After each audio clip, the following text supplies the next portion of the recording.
ത്രിയേക ദൈവത്തിൻ്റെ തിരുനാമത്തിന് മതമുണ്ടാകട്ടെ. കർത്താൽ പ്രിയ സഹോദരങ്ങളെ, വേർഡ് ടു വേൾഡ് മിനിസ്ട്രീസിൻ്റെ ആഭിമുഖ്യത്തിൽ വേർഡ് ടു വേൾഡ് ടെലിവിഷൻ നയിക്കുന്ന ബൈബിൾ ക്രൗൺ 26 മെഗാ ബൈബിൾ ക്വിസിലേക്ക് നിങ്ങളെ എല്ലാവരെയും കർത്തൃനാമത്തിൽ സ്വാഗതം ചെയ്യുന്നു. നമുക്ക് പ്രാർത്ഥനയോടുകൂടി ഇന്നത്തെ ഈ എപ്പിസോഡ് ആരംഭിക്കാം. പ്രാർത്ഥിക്കാം, ജാഗ്രതയോടെ പ്രാർത്ഥിക്കാം, ജാഗ്രതയോടെ പ്രാർത്ഥിക്കാം. ഉണർന്നിരുന്നു പ്രാർത്ഥിക്കാം. മടുത്തു പോകാതെ, തളർന്നു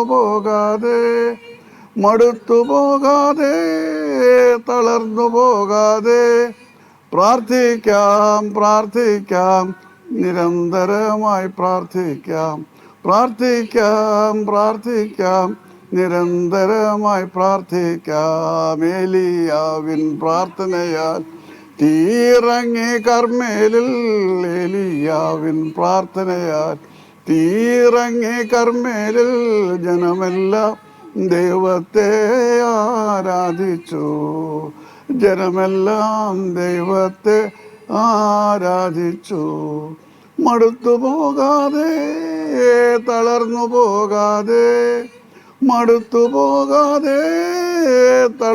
പോകാതെ പ്രാർത്ഥിക്കാം, നിരന്തരമായി പ്രാർത്ഥിക്കാം,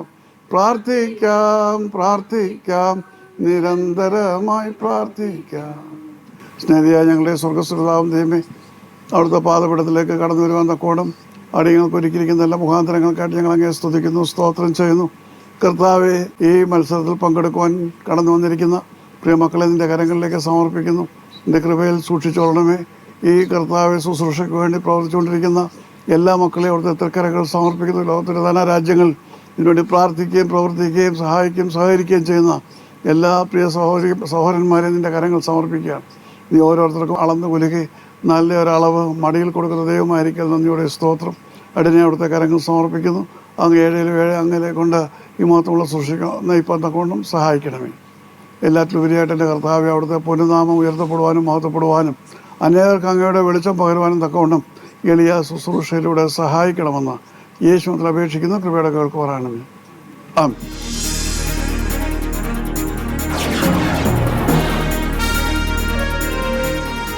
ഒരിക്കൽ കൂടെ നിങ്ങളെല്ലാവരെയും കർത്തൃനാമത്തിൽ ഈ ബൈബിൾ ക്വിസ് കോമ്പറ്റീഷനിലേക്ക് സ്വാഗതം ചെയ്യുവാൻ അതിയായ സന്തോഷമുണ്ട്. ആദ്യമായിട്ട് നമ്മുടെ ജഡ്ജസിനെ നിങ്ങൾക്ക് പരിചയപ്പെടുത്താം. അവരാണ് നിങ്ങളുടെ മാർക്കുകളൊക്കെ രേഖപ്പെടുത്തുന്നത്. ഇത് മിസ്സസ് രാജി വർഗീസ്, എൻ്റെ പ്രിയ പത്നിയാണ്. ഈ വേർഡ് ടു വേൾഡ് മിനിസ്ട്രീസിൽ എൻ്റെ കൂട്ടുവേലക്കാരിയായിട്ട് പ്രവർത്തിക്കുന്നു. അതോടൊപ്പം തന്നെ വേർഡ് ടു വേൾഡ് മിനിസ്ട്രീസിൻ്റെ വനിതാ വിഭാഗത്തിൻ്റേതായിട്ടുള്ള ചുമതലയും രാജി വഹിക്കുന്നു. അപ്പോൾ ഈ ഇന്നത്തെ എപ്പിസോഡിലേക്ക് രാജയെ കർത്തൃനാമത്തിൽ സ്വാഗതം ചെയ്യുന്നു. അടുത്തതായിട്ട് മിസ്സസ് ബിൻസി വർഗീസാണ്. കഴിഞ്ഞ 3 പതിറ്റാണ്ടുകളായിട്ട് ഈ ശുശ്രൂഷയിൽ പ്രവർത്തിക്കുന്നു. ദുബായിലും എന്നോടൊപ്പം പ്രവർത്തിച്ചതാണ്. ഇപ്പോൾ ട്രിവാൻഡ്രത്ത് സെറ്റിൽ ഡൗൺ ചെയ്തിരിക്കുന്നു. പ്രിയപ്പെട്ട ബിൻസിയെയും ഇന്നത്തെ ഈ എപ്പിസോഡിലേക്ക് കർത്തൃനാമത്തിൽ സ്വാഗതം ചെയ്യുന്നു. ഇനി നിങ്ങളെയാണ് പ്രേക്ഷകർക്ക് പരിചയപ്പെടുത്തേണ്ടത്. ലോകത്തിൻ്റെ ധാരാ രാജ്യങ്ങളിൽ അനേകർ ഈ ഷോ കാണുമ്പോൾ അവർക്ക് നിങ്ങളെക്കുറിച്ച് മനസ്സിലാക്കുവാൻ തക്കോണം തീർച്ചയായിട്ടും സന്തോഷമുണ്ടാവും. അതുകൊണ്ട് ഓരോരുത്തരായിട്ട് പരിചയപ്പെടുത്തുക. ആദ്യമായിട്ട് മിസ്സസ് മേരി മാർക്ക്. ദൈവനാമത്തിന് മഹത്വം ഉണ്ടാകട്ടെ. എൻ്റെ പേര് മേരി മാർക്ക്. ഞാൻ കൊല്ലം കുണ്ട്ര മുളവൻ എന്ന് പറയുന്ന സ്ഥലത്തു നിന്ന് വരുന്നു. കഴിഞ്ഞ 2 ആഴ്ച മുൻപ് ഞാനൊരു എൻ്റെ ഒരു സഹോദരിയിൽ നിന്ന്, ലിസി അമ്മാമയിൽ നിന്നാണ് ഇവിടുത്തെ ഈ ക്യൂസ് മത്സരത്തെക്കുറിച്ച് അറിയുവാനിടയായത്. എനിക്കും അങ്ങനെ താല്പര്യം തോന്നി. അങ്ങനെ ഇതിൽ പങ്കെടുക്കുവാൻ വളരെ ആശയോടെ ഇവിടെ കടന്നു വരുവാനിടയായി. എല്ലാവരുടെയും പ്രാർത്ഥനയെ ചോദിക്കുന്നു. പഠിച്ചിരിക്കുന്നത് നന്നായി അത് ചെയ്യുവാൻ പരിശുദ്ധനായ ദൈവം ഇടയാക്കട്ടെ എന്ന് പ്രാർത്ഥിച്ചുകൊണ്ട് എൻ്റെ വാക്കുകൾ നിന്നിരിക്കുന്നു. ചർച്ച് ഓഫ് ഗോഡിലെ ഒരു അംഗമാണ്. ഞാനൊരു സുവിശേഷ പ്രവർത്തകയാണ്. കുടുംബമായി ഞങ്ങൾ സന്തോഷമായിരിക്കുന്നു. 3 കുഞ്ഞുങ്ങളുണ്ട്. അതിൽ 2 കുട്ടികൾ കർത്താവിൻ്റെ വയൽപ്രദേശത്ത്, ഒന്ന് പൂർണ്ണമായിട്ടും ഒന്ന് ഭാഗികമായിട്ടും കർത്താവിൻ്റെ വേല ചെയ്യുന്നു. മകനും സുരക്ഷിതമായിരിക്കുന്നു. ഭർത്താവ് ഒരു സുവിശേഷകനാണ്. ഞങ്ങൾ കർത്താവിൻ്റെ വയൽപ്രദേശത്ത് 25 വർഷം ശുശ്രൂഷകരായിരുന്നു. എന്നാലിപ്പോൾ സുവിശേഷ വേലയ്ക്ക് വേണ്ടി വടക്കേ ഇന്ത്യയിൽ പോയി കർത്താവിൻ്റെ നാമത്തെ മഹത്വപ്പെടുത്തുന്നു. പിന്നെ എനിക്ക് സമയം കിട്ടുമ്പോൾ പരസ്യയോഗമായിട്ട് പല സ്ഥലങ്ങളിൽ സ്വന്തം ദേശത്ത് തന്നെ അനേക ഇടങ്ങളിൽ കർത്താവിൻ്റെ നാമത്തിൻ്റെ മഹത്വത്തിന് വേണ്ടി ചെയ്യുവാൻ തക്കവണ്ണം ദൈവം ഇടയാക്കി അങ്ങനെ പോയിക്കൊണ്ടിരിക്കുന്നു. ദൈവാനുഗ്രഹിക്കട്ടെ. Lily Edward. എൻ്റെ പേര് ലില്ലി എന്നാണ്. ഞാൻ അഞ്ചുതെങ്ങ് കായ്ക്കര എന്ന സ്ഥലത്തു നിന്നാണ് വരുന്നത്. ഞാൻ ഈ ക്രിസ്മസ് സ്ഥലത്തെക്കുറിച്ച് കേട്ടപ്പോൾ മത്സരത്തിന് പങ്കെടുക്കാൻ വന്നതാണ്. അത് നന്നായിട്ട് പെർഫോം ചെയ്യാൻ വേണ്ടി നിങ്ങളെവരും എനിക്ക് വേണ്ടി പ്രാർത്ഥിക്കുന്നു.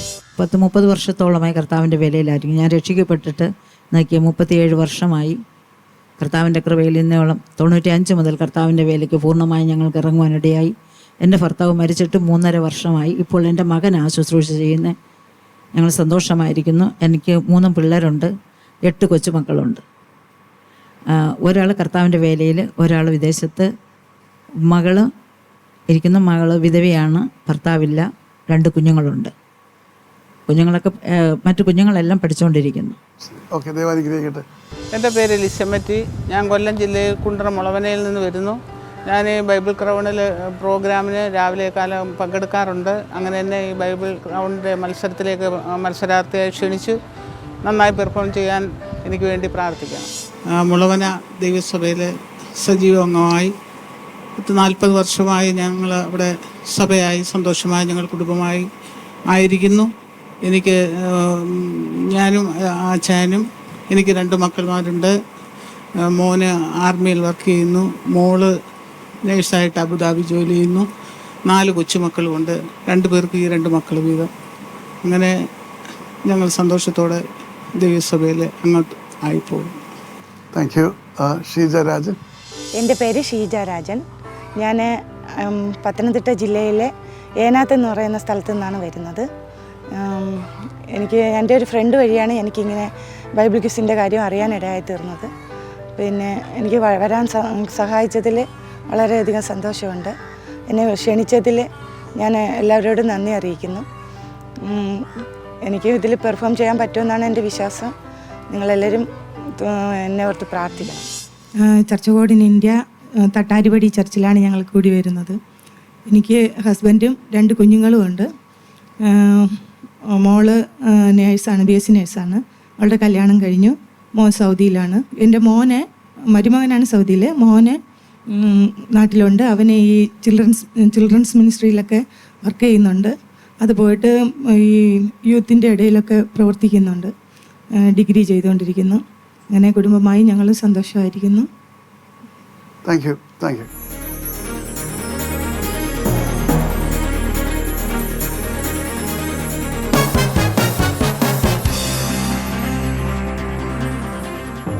ഇന്നത്തെ ഈ മത്സരത്തിൻ്റെ കണക്കിലേക്ക് വരുമ്പോൾ നമുക്ക് ഈ എപ്പിസോഡിൽ 4 റൗണ്ടാണുള്ളത്. 1 പഴയ നിയമ റൗണ്ട്, ആളം പറഞ്ഞ 1 ചോദ്യം വീതം. അത് കഴിഞ്ഞ ശേഷം പുതിയ നിയമ റൗണ്ട് 4 ചോദ്യം. പിന്നീട് സാക്ഷ്യ റൗണ്ട്, ടെസ്റ്റ് മണി റൗണ്ട്. അവരവരുടെ സാക്ഷ്യങ്ങൾ പറയാനുള്ള സമയമാണ്. 5 മിനിറ്റ് ഉണ്ട്. അത് പോരായെങ്കിൽ 1 മിനിറ്റ് കൂടെ അതിന് നീട്ടിത്തരും. അതിന് 5 മാർക്കാണുള്ളത്. അവസാനമായിട്ട് റാപ്പിഡ് റീഡിംഗ് റൗണ്ട് എന്ന് പറയുമ്പോൾ എത്രയും പെട്ടെന്ന് നാം തരുന്ന വേദഭാഗം വായിക്കുക. അത് വായിക്കുന്നവർക്ക് അതിനായിട്ട് 1ാമത് ലഭിക്കുന്നവർക്ക് അതിൻ്റെ മാർക്ക് ലഭിക്കും. അങ്ങനെ 4 റൗണ്ടാണ് നാം ഈ എപ്പിസോഡിൽ ഉൾപ്പെടുത്തിയിരിക്കുന്നത്. അപ്പോൾ ഇതിൽ നിന്ന് 2 പേരെ തിരഞ്ഞെടുത്ത് അടുത്ത സ്റ്റേജിലേക്ക് പോകും, ജോഷുവ സ്റ്റേജ്. അങ്ങനെ 7 സ്റ്റേജുകളാണ് ഈ മത്സരത്തിന് ഉള്ളത്. ഓൾറൈറ്റ്. ശരിയായ ഉത്തരം നൽകുമ്പോൾ 5 മാർക്ക് ലഭിക്കും. എന്നാൽ ഉത്തരം തെറ്റാണെങ്കിൽ -2 മാർക്ക് ലഭിക്കും. നമുക്ക് ഉത്തരം അറിയാൻ വയ്യാമെങ്കിൽ പാസ് എന്ന് പറയാം. 1 മാർക്കും കുറയ്ക്കുകയില്ല, നെഗറ്റീവ് മാർക്സ് ഇല്ല. പക്ഷേ പറയുന്ന ഉത്തരം ശരിയല്ലെങ്കിൽ 2 മാർക്ക് മൈനസായിട്ട് കിട്ടുന്ന മാർക്കിൽ നിന്ന് കുറയ്ക്കും. ഓൾറൈറ്റ്. അപ്പോൾ ഇതാണ് ഇതിൻ്റെ ഒരു ഘടന. ഫസ്റ്റും സെക്കൻഡ് പ്രൈസുമാണ് അടുത്ത റൗണ്ടിലേക്ക് പോകുന്നത്, യോശുവ സ്റ്റേജിലേക്ക് പോകുന്നത്. അപ്പോൾ അവിടെ ഒരു ടൈ വരികയാണെങ്കിൽ 3 പേർക്ക് ഒരുപോലത്തെ മാർക്ക് കിട്ടുകയാണ്. രണ്ടാമതൊരാളെ തിരഞ്ഞെടുക്കാൻ കഴിയുന്നില്ലെങ്കിൽ വീണ്ടും അവിടെ ഞാൻ ബൈബിൾ ബോംബിട്ടിട്ട് ഒരാളെ മാറ്റും, എന്നിട്ട് മറ്റൊരാളെ കയറ്റിവിടും. ബോംബെന്ന് പറയുമ്പോൾ ഏറ്റവും പ്രയാസമേറിയ ചോദ്യങ്ങൾ ചോദിച്ച് അതിൽ വിജയിക്കുന്നവരായിരിക്കും അടുത്ത റൗണ്ടിലേക്ക് പോകുന്നത്. ഇതാണ് ഇതിൻ്റെ ഘടനയായിട്ടുള്ളത്. എന്തെങ്കിലും ഇതിനെക്കുറിച്ച് ചോദിക്കാനുണ്ടെങ്കിൽ എന്നോട് ചോദിക്കാം. ഞാൻ ഇതുപോലത്തെ ഇതിലൊന്നും ഞാൻ പങ്കെടുത്തിട്ടില്ല. അതല്ല, എല്ലാം നമ്മൾ തന്നെ പഠിക്കുകയല്ലേ. അതെ അതെ, ബൈബിളിനെ കുറിച്ചായതുകൊണ്ട് എന്തെന്ന് നോക്കാൻ വേണ്ടി വന്നത്. ഞങ്ങളാരും അങ്ങനെ ബൈബിൾ പണ്ഡിതന്മാരായിട്ടല്ല. പിന്നെ അനേകർക്ക് ദൈവവചനത്തിലേക്ക് കടന്നു വരുവാൻ, അനേകർ വചനം വായിക്കുവാൻ, അതിനൊരു പ്രോത്സാഹനം എന്നുള്ളതിലേക്കാണ് ഈ വേർഡ് ടു വേൾഡ് മിനിസ്ട്രി എന്ന് പറയുന്ന ശുശ്രൂഷ നയിക്കുന്നത്. വേർഡ് ടു വേൾഡ് മിനിസ്ട്രീസ് എന്ന് പറയുന്ന ശുശ്രൂഷ ബലഹീന ഞാൻ ആരംഭിച്ച ഒരു ഉപവാസ പ്രാർത്ഥന ശുശ്രൂഷയാണ്. അതിൻ്റെ 40ാം വർഷം ഈ ഡിസംബറിലാണ് നടന്നത്. അപ്പോൾ അതൊരു എക്യുമെനിക്കൽ ശുശ്രൂഷയാണ്. 14ലധികം സഭകൾ ഒന്നിച്ച് പ്രവർത്തിക്കുന്ന ഉപവാസ പ്രാർത്ഥന ശുശ്രൂഷയാണ്. ദൈവവചനത്തിൻ്റെ പ്രചാരണത്തിനുമായിട്ട് പ്രവർത്തിക്കുന്ന ശുശ്രൂഷയാണ്. അപ്പോൾ മലയാളത്തിലാണെങ്കിൽ ആധുനിക മലയാള പരിഭാഷ മലയാളത്തിലെ ബൈബിളിന് നൽകിയിട്ടുണ്ട്. ഇന്നോളം 26 പരിഭാഷകൾ, 26 ഭാരതീയ ഭാഷകളിലേക്ക് ബൈബിൾ പരിഭാഷപ്പെടുത്തി അനേക ഗോത്രങ്ങൾക്ക്, അനേക ട്രൈബൽസ് അവർക്കെല്ലാം കൊടുക്കുന്നുണ്ട്. നാളിതുവരെയും ദൈവവചനം എത്തപ്പെടാത്ത സ്ഥലങ്ങളിൽ, ദൈവത്തെക്കുറിച്ച് അറിയാത്ത ഗോത്രങ്ങളിൽ, അവിടെ വടക്കേ ഇന്ത്യയിലും മറ്റ് സ്ഥലങ്ങളിലൊക്കെ ആയിട്ടാണ് നാം അത് ചെയ്തുകൊണ്ടിരിക്കുന്നത്. അപ്പോൾ ദൈവവചനത്തിൻ്റെ പ്രചാരണത്തിനും വേണ്ടിയിട്ട് ഉള്ള ഒരു ഉദ്യമമാണ്. അപ്പോൾ അതിൻ്റെ ഒരു ഭാഗമായിട്ടാണ് ആളുകളെ തിരുവചനത്തിലേക്ക് അവരുടെ ശ്രദ്ധ ആകർഷിക്കുവാൻ തക്കവണ്ണമാണ് ഇതുപോലെയുള്ള ഒരു മത്സരം അല്ലെങ്കിൽ ഇതുപോലെ ഒരു ശുശ്രൂഷ നയിക്കുന്നത്. റൈറ്റ്? അപ്പോൾ ഞാൻ ആദ്യമായിട്ട് പങ്കെടുക്കാൻ ഒന്നും ആവശ്യമില്ല. നാം അറിയാവുന്ന സാധാരണ ജീവിതത്തിൽ ദൈവവചനത്തിൻ്റെ പശ്ചാത്തലം നിന്നുകൊണ്ടാണ് ഇത് ചോദിക്കുന്നത്. ഓക്കെ, അതിനാണ് വളരെ ഈസി ആയിട്ട് കർത്താവിൻ്റെ ശുശ്രൂഷയാണെന്നുള്ള ബോധ്യത്തോടു കൂടി പ്രവർത്തിക്കും. അപ്പോൾ പരിശുദ്ധാത്മാവ് വേണ്ട ജ്ഞാനം തന്നുകൊള്ളൂ. ഓളെ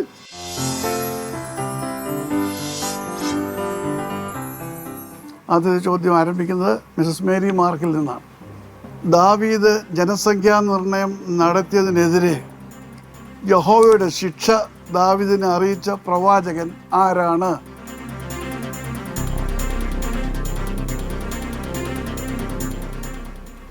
pass.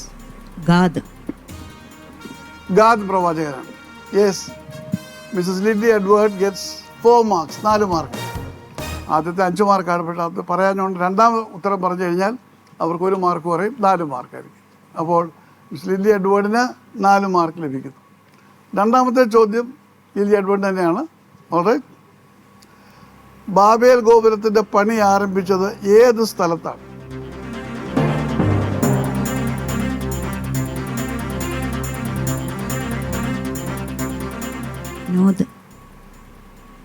-2 marks for Lilly Edward. 2 mark minus ആണ്. അടുത്തതായിട്ട് ലിസ്യാമറ്റി. എന്തോ? ഹാനോക്ക്. ഞാനെന്തോ ചോദിച്ചത്, സിസ്റ്റർ എന്തോ പറയുന്നത്. അപ്പോൾ -2 marks for Lissyamma. Sheeja Rajan. Exactly, Shinar മരുഭൂമിയിൽ. ഇതെവിടെയാണ് പണി ആരംഭിച്ചത് ഞാൻ ചോദിച്ചത്. All right.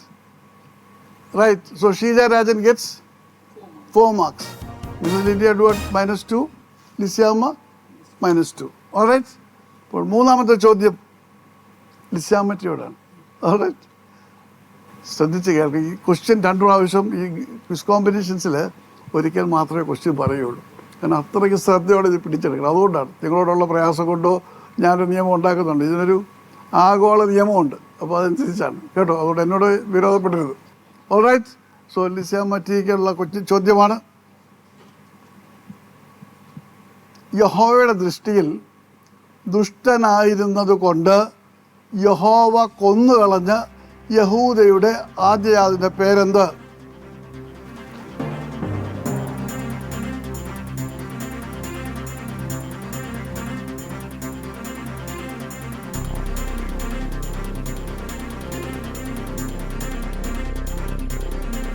Pass. Yes, Sheeja Rajan. Pass. Yes, Miss Mary Mark. പാസ്സാണ്. ലില്ലി എഡ്വേർഡ് പാസ്സാണ്. ഏർ 1 ദിനവൃത്താന്തം 2-ാം അധ്യായം 3-ാം വാക്യം. യഹോവ കൊന്നു കളഞ്ഞെന്ന് വളരെ വളരെ അപൂർവമായിട്ട് തിരുവചനത്തിൽ രേഖപ്പെടുത്തിയിട്ടുള്ളൂ. അതിൽ ആദ്യത്തെ ഒരു ഭാഗമാണ് യഹൂദയുടെ ആദ്യജാതനെ കൊന്നു കളഞ്ഞു. ഒരു ദുഷ്ടത ഉണ്ട്. അപ്പോൾ ഏറെന്നാണ് അവൻ്റെ പേര്. Alright, very good. ഇനിയും നിങ്ങൾ ക്വിസ് കോമ്പറ്റീഷൻ നടത്തുമ്പോൾ ചോദിച്ചോളൂ. ഉറപ്പായിട്ട് ആരും പിടിക്കാത്ത ഒരു കാര്യമാണിത്. ഓക്കെ, 4-ാമത്തെ ചോദ്യം ഷീജാരാജനോടാണ്. പുരോഹിതനായ ഏലി ഏത് വാർത്ത കേട്ടപ്പോഴാണ് പിറകോട്ട് വീണ് കഴുത്തൊടിഞ്ഞു മരിച്ചത്? പെട്ടകം പിടിക്കപ്പെട്ടു. ആരുടെ പെട്ടകം? ദൈവത്തിന്റെ പെട്ടകം പിടിക്കപ്പെട്ടു. അതാണ് കാര്യം. അവിടുന്ന് പത്തായമൊന്നുമല്ല, യഹോവയുടെ പെട്ടകം പിടിക്കപ്പെട്ടു. ആര് പിടിച്ചു? ഫെലിസ്തീർ. ഫിലിസ്തർ യഹോവയുടെ പെട്ടകം പിടിച്ചപ്പോൾ വാർത്ത അറിഞ്ഞ് ഏലി കസറിൽ നിന്ന് ഏലി പുറകോട്ട് വീണ് കഴുത്തൊടിച്ച്. അതാണ് അതിൻ്റെ പൂർണ്ണമായ ഉത്തരം. അല്ല പെട്ടകം പിടിച്ചപ്പോൾ എന്ന് പറഞ്ഞാൽ പത്തായം പിടിച്ചതോ മറ്റതുപോലൊക്കെ ആകും. അല്ല, യഹോവയുടെ പെട്ടകമാണ് പിടിച്ചെടുത്തത് ഫിലിസ്തീനാണ്. ഓൾറൈറ്റ്. പക്ഷേ ഞാൻ ഫുൾ മാർക്സ് തരികയാണ്. 5 marks for Sheeja Rajan. Alright. So നമ്മുടെ ഓൾഡ് ടെസ്റ്റ്മെന്റ് റൗണ്ട് ഇവിടെ തിരികെയാണ്.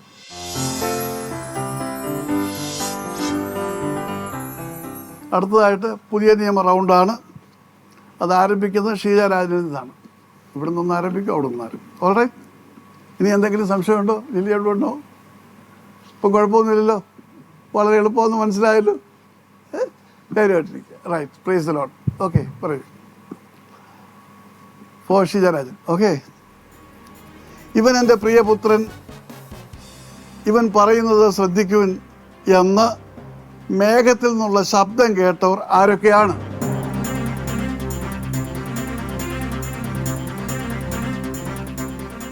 യേശു. യേശു. യേശു കേട്ടെന്ന് പറയുമ്പോൾ ശരി തന്നെയാണ്. തീർച്ചയായിട്ടും യേശു കേൾക്കാതെ പറയാൻ പറ്റത്തില്ലല്ലോ. യേശുവിനെ കുറിച്ചാണ് ഒരു ബുദ്ധിപരമായ കാര്യമാണ്. പക്ഷെ അതുകൊണ്ട് തീർന്നില്ല, അതിന് ഉത്തരവുമല്ല.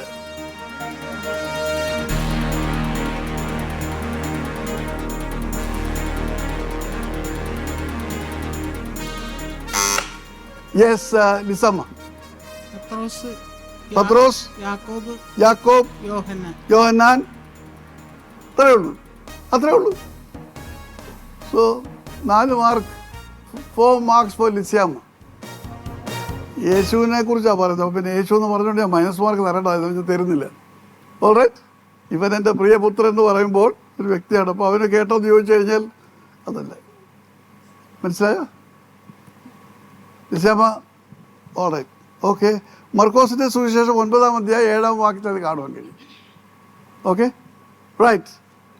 അടുത്ത ചോദ്യവും ലിസ്യാമ്മയോടാണ്. ലുസ്ത്രയിലെ ജനങ്ങൾ ബുധൻ എന്ന് വിളിച്ചത് ആരെയാണ്?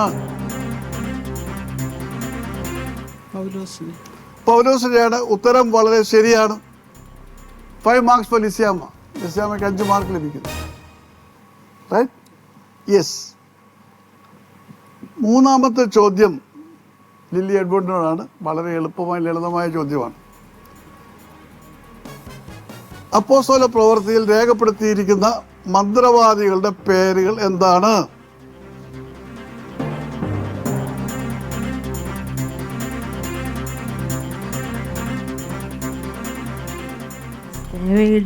കുറച്ച് പറയണം. സ്കേവയുടെ 7 പുത്രന്മാർ. ഉത്തരം വളരെ തെറ്റാണ്. -2 മാർക്സ്. അവർ 7 പുത്രന്മാരും മന്ത്രവാദികളല്ല, മന്ത്രവാദികളായിട്ട് രേഖപ്പെടുത്തിയിരിക്കുന്നവർ പേരാണ് ചോദിച്ചത്. ഒരു മന്ത്രവാദികളായിരുന്നു. ശരി, അത് ശരിയാണ്. പകുതി ഉത്തരവായി. ഇനിയും പറഞ്ഞാൽ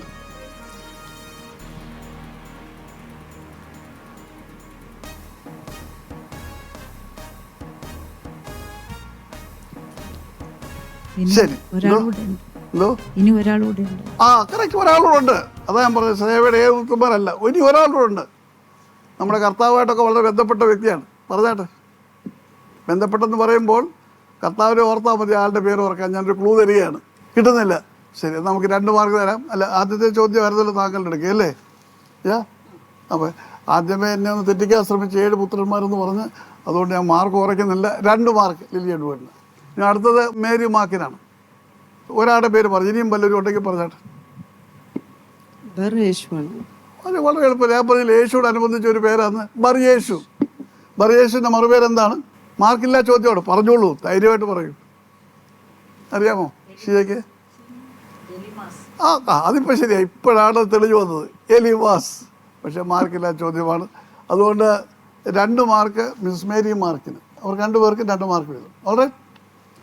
ഇനിയുമുള്ളത് 4ാമത്തെ ചോദ്യം മേരി മാർക്കിനോടാണ് അല്ലേ? Very good. വളരെ എളുപ്പമായിട്ടുള്ള ചോദ്യമാണ്. റെഡിയാണോ? ഓക്കെ. യേശു ഉയർത്തെഴുന്നേറ്റ ശേഷം യേശുവിൻ്റെ കല്ലറയിൽ ആദ്യം പ്രവേശിച്ചത് ആരാണ്? മറിയാണ്. -2 marks for Miss Mary Mark. Sheejarajan പാസ്സാണോ? ഓക്കെ. ലിസാമറ്റി, ലിസാമയ്ക്ക് അറിയാം, പറഞ്ഞാണ് അത് തന്നെ. പാസ്സാണോ? അയ്യോ, ലില്ലിയേട്ടൻ അറിയാം തീർച്ചയായിട്ടും. പത്രോസ്. ആണോ? ഞാൻ പറഞ്ഞു എനിക്കറിയാമല്ലോ, അറിയാവുന്നു. 2 പേര് ഓടി, ഒരാൾ വാതക്കെ നിന്നു, മറ്റേ ആള് ചാടി അകത്ത് കയറി. ആരായിരുന്നത്? പത്രോസ്. യോഹന്നാനോ ഓടിയത്. യോഹന്നാൻ ഓടി അകത്തോട്ട് കയറാനുള്ള ധൈര്യം ഇല്ലായിരുന്നു. പത്രോസിന് ഇങ്ങനത്തെ ഒരു വകവെപ്പൊന്നുമില്ല. ഓടുക, പുറയിലാണെങ്കിലും ശരി, ചാടി അകത്ത് കയറി. പത്രോസായിരുന്നു. All right. So Lily Edward gets 4 marks, 4 mark Lily Edward. All right. ഇതോടുകൂടി നമ്മുടെ പുതിയ നിയമ റൗണ്ട് അവസാനിക്കുന്നു. Museum of the Word International Bible Theme park.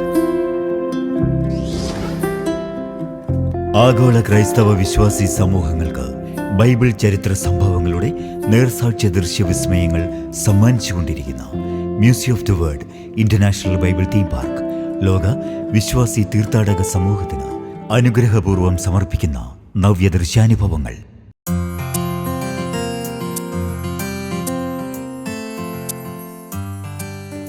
Malankara Orthodox Suriyani സഭയുടെ തിരുവനന്തപുരം ഭദ്രാസനത്തിലെ കുളത്തൂപ്പുഴ സെന്റ് ജോർജ് ഓർത്തഡോക്സ് ദേവാലയത്തിലെ OBPSന്റെ സമാപന ദിവസങ്ങളിൽ എല്ലാ വർഷവും നടന്നു വരുന്ന ഏകദിന പിക്നിക്കാണ് ഇന്ന് ബൈബിൾ മ്യൂസിയത്തിൽ കടന്നു വരുവാനായിട്ട് ഇടയായി.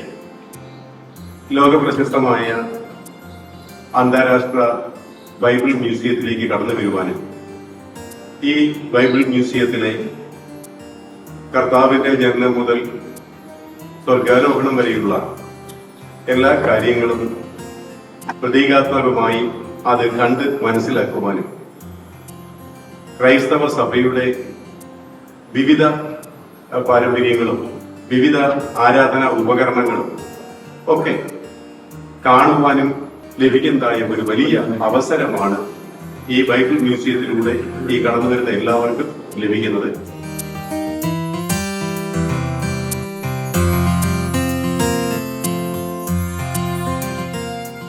Museum of the Word International Bible Theme Park, Peringoor, Vembayam PO, Thiruvananthapuram.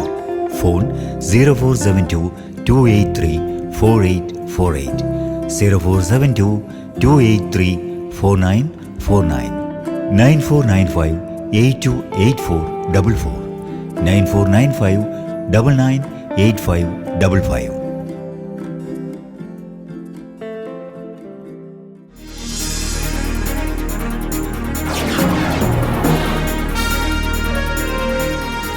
അടുത്തതായിട്ട് സാക്ഷ്യത്തിൻ്റെ റൗണ്ടാണ്.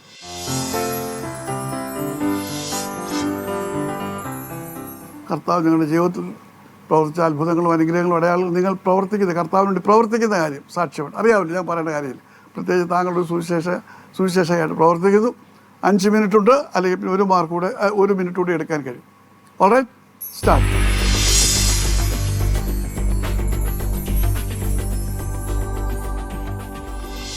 ദൈവനാമത്തിന് മഹത്വം ഉണ്ടാകട്ടെ. ഇങ്ങനെ ഒരു വേദിയിൽ വരുവാൻ പരിശുദ്ധനായ ദൈവം അടിയനെന്ന ഭാഗ്യത്തിനായി സ്തോത്രം ചെയ്യുന്നു. ഞാൻ എൻ്റെ 28ാമത്തെ വയസ്സിൽ ഹരിയാനയിൽ ഭിവാനി എന്ന് പറഞ്ഞ സ്ഥലത്ത് വെച്ച് കർത്താവിനെ രക്ഷകനും കർത്താവുമായി സ്വീകരിപ്പാനിടയായി തീർന്നു. അതിനുശേഷം കർത്താവിൻ്റെ വയൽ പ്രദേശത്ത് അധ്വാനിക്കാനുള്ള ആഗ്രഹം. എന്നാൽ ആദ്യമായി ഞാൻ സുവിശേഷം കേട്ടപ്പോൾ എനിക്കതിനെ ഉൾക്കൊള്ളുവാൻ വളരെ ബുദ്ധിമുട്ടായിരുന്നു. കാരണം ഞാനൊരു കത്തോലിക്ക കുടുംബത്തിൽ ജനിച്ചു വളർന്നു, ആചാര അനുഷ്ഠാനങ്ങൾ അനുസരിച്ച് ജീവിച്ചു, കലാപരമായ കാര്യങ്ങളിൽ താല്പര്യമുണ്ടായിരുന്നു. അതുകൊണ്ട് ഈ ആഭരണം ധരിക്കാതെയുള്ള ജീവിതം എനിക്ക് ഉൾക്കൊള്ളുവാൻ കഴിയാത്ത ഒരവസ്ഥയായിരുന്നു. എന്നാൽ എൻ്റെ ഉള്ളിൽ ദൈവത്തിൻ്റെ പരിശുദ്ധാത്മാവ് സംസാരിച്ചു കൊണ്ടിരുന്നു. വചനം സത്യമാണ്, ഈ സത്യമനുസരിച്ച് മുന്നേറുവാൻ. എന്നാൽ ഞാൻ ദൈവത്തോടൊരു കാര്യം പറഞ്ഞു. എൻ്റെ ചെറുപ്രായം മുതൽ എനിക്ക് മരണമെന്ന് ആരെങ്കിലും എഴുതി കാണിച്ചാൽ തന്നെ എനിക്ക് ആ മരണത്തിൻ്റെ അവസ്ഥ എൻ്റെ ശരീരത്തിൽ അനുഭവപ്പെടും. അത്ര ഭയമായിരുന്നു എനിക്ക് മരണം. എന്നാൽ ഹല്ലേലൂയ, ദൈവവചനം എന്നിലേക്ക് ക്രിയ ചെയ്യുവാൻ തക്കവണ്ണം ദൈവത്തിന് എന്നോട് പ്രസാദം തോന്നിയത് ഞാൻ 3 കുഞ്ഞുങ്ങളുമായി ഹരിയാനയുടെ പ്രദേശത്ത് ഭർത്താവിൻ്റെ ജോലിയോടനുബന്ധിച്ച് അവിടെ ആയിരിക്കുമ്പോൾ ഈ സുവിശേഷം കേട്ടതിന് ശേഷം ഞാൻ ദൈവത്തോട് എന്നും പറയുന്നൊരു കാര്യം, കർത്താവേ, ഈ ലോകത്തിൽ ജീവിക്കുമ്പോൾ സ്വല്പം ലോകപരമായിട്ട് സന്തോഷത്തോടെ ജീവിച്ച് ഞാൻ മരിക്കുന്നതിനും ഒരു ദിവസം മുൻപ് അവിടുത്തെ കൽപ്പന ഞാൻ പ്രമാണിക്കാം. എന്നാൽ മരണം ഏത് നിമിഷം ഏത് മനുഷ്യനെ എങ്ങനെ പിടിക്കുമെന്നുള്ള യാഥാർത്ഥ്യം അറിയാതെ ഓരോ ദിവസവും പ്രാർത്ഥിക്കുമ്പോൾ ഇത് ഉള്ളം കൊണ്ട് ഞാൻ പ്രാർത്ഥിക്കും, മരിക്കുന്നതിന് മുൻപ്, മരിക്കുന്നതിന് തലേ ദിവസം ഞാൻ സ്നാനപ്പെടാം. എന്നാൽ 2 ആഴ്ച കഴിഞ്ഞപ്പോൾ തന്നെ മരണം എന്താണെന്ന് എൻ്റെ കർത്താവ് എൻ്റെ ജീവിതത്തിൽ പഠിപ്പിക്കുവാനിടയായി തീർന്നു. ഞാൻ തുണി കഴുകി അയയിലിട്ടപ്പോൾ പെട്ടെന്ന് തന്നെ കറണ്ട് പാസ് ചെയ്യുകയും ഞാൻ മരണത്തോളം മല്ലടിച്ചു. അപ്പോഴൊക്കെയും എന്നോട് ദേവദാസന്മാർ പറഞ്ഞ ദൈവവചനം എൻ്റെ ഉള്ളത്തിൽ ഹല്ലേലൂയ എഴുതി കാണിക്കുകയാണ്, നീ ഇന്ന് മരിച്ചാൽ നിൻ്റെ നിത്യത എവിടെ? ഞാൻ ആകെ ഭയന്നു. ഞാൻ പറഞ്ഞു, കർത്താവെ, ഒരു ദിവസം കൂടെ എനിക്ക് ആയുസ് തരികയാണെങ്കിൽ എൻ്റെ ഈ ആയുഷ്കാലം മൊത്തം കർത്താവിൻ്റെ വയൽ പ്രദേശത്ത് അങ്ങയുടെ നാമത്തെ, മരണത്തെ ജീവിക്കുന്ന, മരണത്തിൽ നിന്ന് രക്ഷിക്കുവാൻ കഴിവുള്ള ഒരു കർത്താവ് അങ്ങാണെന്ന് പൂർണ്ണമായി ഞാൻ ഹല്ലേലൂയ ലോകത്തോട് വിളിച്ചു പറയും. അങ്ങനെ ദൈവസന്നിധിയിൽ ഹല്ലേലൂയ ഞാൻ കണ്ണ് തുറന്ന് നോക്കുമ്പോൾ എനിക്ക് ചുറ്റുപാട് ആ ഗ്രാമത്തിലുള്ള സകല മനുഷ്യരും ഉണ്ടായിരുന്നു. അവരന്ന് എന്നോട് പറഞ്ഞൊരു വാക്ക് ഇതാണ്, നീ സേവിക്കുന്ന ദൈവം നിന്നെ രക്ഷിച്ചുവെന്ന്. അപ്പോൾ രക്ഷിപ്പാൻ കഴിവുള്ള, അതിനടുത്ത് അന്നൊരു കൂട്ടായ്മ ഉണ്ടായിരുന്നു ഹരിയാനയിൽ. ഞാനത് അവിടുത്തെ പാട്ട് കേൾക്കാൻ, ഹിന്ദി പാട്ട് ഭയങ്കര ഇഷ്ടമാണ്. അപ്പോൾ പാട്ട് കേൾക്കാൻ വേണ്ടി മാത്രം ഞാൻ അവിടെ പോകുമായിരുന്നു. എന്നാൽ ആ പാട്ടൊക്കെ എൻ്റെ ഹൃദയത്തിൽ, എൻ്റെ ജീവിതത്തിൽ ഒരുപാട് മാറ്റം വരുത്തുവാനിടയായി. അതിനുശേഷം എൻ്റെ പ്രിയപ്പെട്ടവൻ പറഞ്ഞു, നമുക്ക് കർത്താവിൻ്റെ വയൽ പ്രദേശത്ത് ജോലി റിസൈൻ ചെയ്തിട്ട് കടന്നു പോകാമെന്ന്. അപ്പോൾ എനിക്ക് അതിനോട് താല്പര്യമില്ലായിരുന്നു. കാരണം 3 കുഞ്ഞുങ്ങളുണ്ട്, കൊച്ചു കുഞ്ഞുങ്ങൾ. ഈ കുഞ്ഞുങ്ങളെയും കൊണ്ട് ഒരു ജോലിയുമില്ലാതെ എങ്ങനെ ജീവിക്കുമെന്ന് ഞാൻ ദൈവത്തോട് ചോദിച്ചു. ദൈവമേ, ഇതെങ്ങനെ? അപ്പോൾ ഞാൻ പറഞ്ഞു, നമുക്ക് ജോലിയോടനുബന്ധിച്ച് കർത്താവിൻ്റെ സുവിശേഷം ഈ ഗ്രാമങ്ങളിൽ നടന്ന് നമുക്ക് പറയാം. എന്നാൽ ദൈവാത്മാവ് എന്നോട് ഇടപെട്ടു, നിന്റെ ഭർത്താവിന് ഒരു ആക്സിഡൻറ്റ് വന്ന് മരിച്ചാൽ നീ ജീവിക്കുകയില്ലേ? അല്ല എങ്കിൽ നിന്റെ ഭർത്താവിന് എന്തെങ്കിലും ഒരു അംഗവൈകല്യം വന്നാൽ നീ എങ്ങനെ ജീവിക്കുമെന്ന് ഇന്ന് വരെ ചിന്തിച്ചിട്ടുണ്ടോ? നിന്നെ പോറ്റുവാനും പുലർത്തുവാനും ഞാൻ ശക്തനാണ്. അന്ന് ഞാൻ എൻ്റെ ഭർത്താവിനോട് പറഞ്ഞു, നമുക്ക് ജോലി റിസൈൻ ചെയ്ത് നാട്ടിലേക്ക് പോയി നമ്മുടെ ദേശത്ത് തന്നെ, നമ്മുടെ കത്തോലിക്ക സഹോദരങ്ങൾ കിടക്കുന്ന അവിടെ തന്നെ ചെന്ന് കർത്താവിൻ്റെ നാമത്തെ ഘോഷിക്കണം. അങ്ങനെ ജോലി റിസൈൻ ചെയ്ത് ഞങ്ങൾ പടപ്പക്കര എന്ന് പറഞ്ഞാൽ ലത്തീൻ കത്തോലിക്കർ മാത്രമുള്ള ഒരു ഗ്രാമമാണ്. ആ ഗ്രാമത്തിൽ ഞങ്ങൾ കയറി ഇറങ്ങാത്ത ഭവനങ്ങളില്ല. ഓരോ ഭവനങ്ങളിലും കടന്നു ചെന്ന് അവരോട് സുവിശേഷം പറയുവാനിടയായി. പള്ളിയിലെ ഇടവകയിൽ നിന്ന് ഞങ്ങൾക്ക് ഒരുപാട് പ്രതികൂലങ്ങളുണ്ടായി.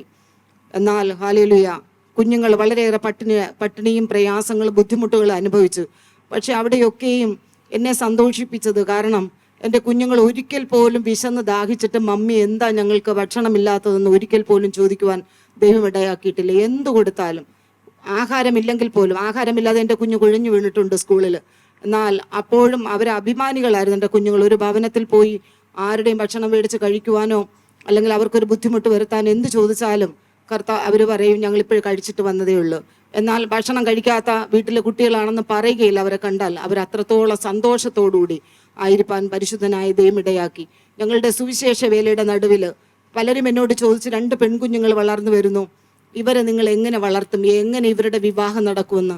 ഒന്നും കണ്ടിട്ടല്ല. ഞാൻ അന്നെല്ലാം പറയും, ഈ കേന്ദ്ര സർക്കാർ, കേരള സർക്കാരിന് വേണ്ടി ജോലി ചെയ്യുന്ന ഉദ്യോഗസ്ഥരുണ്ട്, കേന്ദ്ര സർക്കാരിന് വേണ്ടി ചെയ്യുന്നവരുണ്ട്. എന്നാൽ ഞാൻ സ്വർഗീയ ഗവൺമെൻറ്റിൻ്റെ ഹല്ലേലൂയ ആളായി നിന്നുകൊണ്ട് എൻ്റെ കർത്താവിന് വേണ്ടി വേല ചെയ്യുമെങ്കിൽ ഇവിടെ എനിക്ക് പെൻഷനും കിട്ടും, കർത്താവ് എനിക്ക് ശമ്പളവും തരും, കർത്താവ് ആർക്കും കടക്കാരനല്ല. ഇതൊക്കെ പറയുമ്പോഴും രാത്രിയുടെ യാമങ്ങളിൽ എഴുന്നേറ്റ് എൻ്റെ കുഞ്ഞുങ്ങളുടെ മേൽ കൈവച്ച് ഞാൻ പ്രാർത്ഥിക്കും, കർത്താവെ, 2 പെൺകുഞ്ഞുങ്ങളെയും തന്നത് അവിടെ നിന്നാണെങ്കിൽ അവിടുന്ന് തന്നെ ഇവരെ ഹല്ലേലൂയ പരിപാലിപ്പാൻ ശക്തൻ. കുഞ്ഞുങ്ങളോട് കുഞ്ഞു കുഞ്ഞു കഥകൾ പറഞ്ഞു കൊടുക്കും. കർത്താവ് വരുമ്പോൾ നിങ്ങൾക്ക് ഇത് തരും, കർത്താവ് നിങ്ങളെ മാന്യമായി നടത്തും. എൻ്റെ കുഞ്ഞുങ്ങൾ പഠിക്കുന്ന കാലങ്ങളിലൊന്നും എൻ്റെ ഭവനത്തിൽ ഒരു കൂട്ടുകാരെയും കൊണ്ടുവരത്തില്ല. കാരണം അപ്രകാരമുള്ളൊരു കൊച്ചു കുടിലായിരുന്നു ഞങ്ങളുടേത്. എന്നാൽ ദൈവം, പരിശുദ്ധനായ ദൈവം ഹല്ലേലൂയ വലിയ പ്രവൃത്തികളെ ചെയ്തു.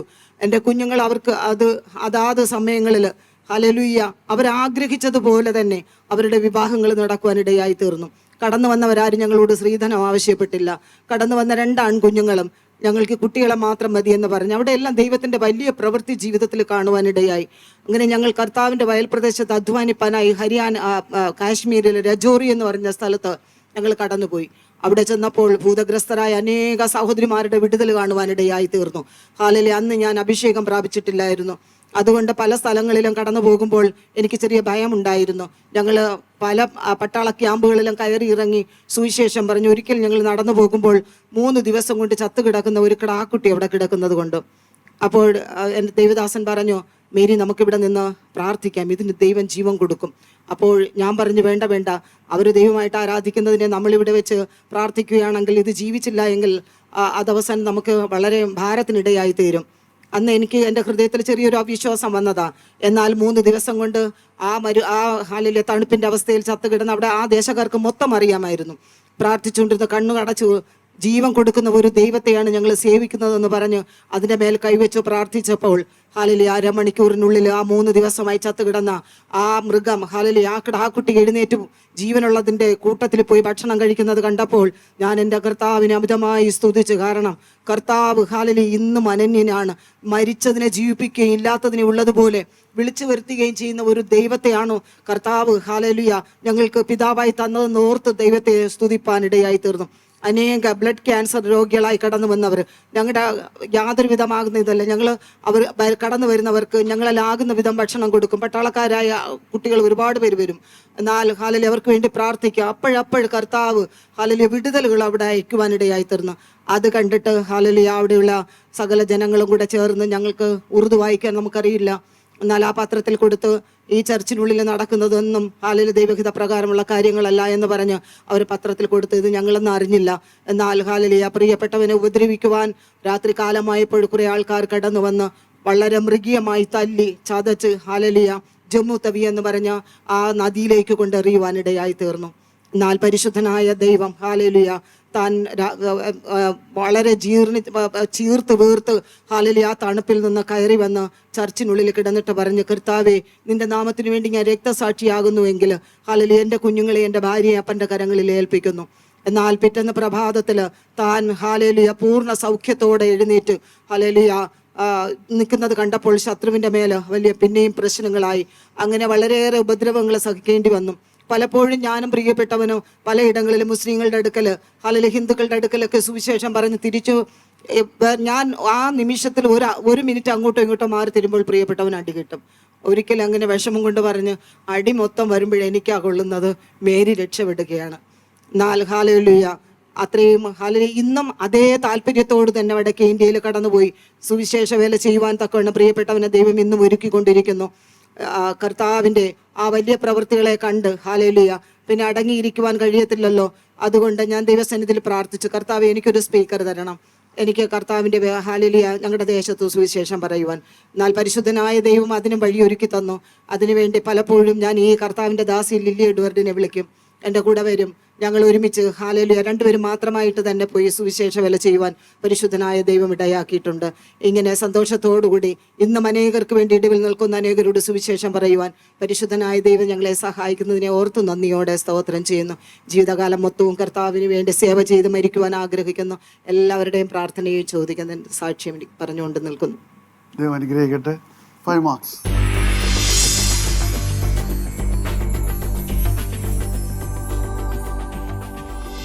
ദൈവത്തിൻ്റെ പരിശുദ്ധമായ നാമം വാഴ്ത്തപ്പെടുമാറാകട്ടെ.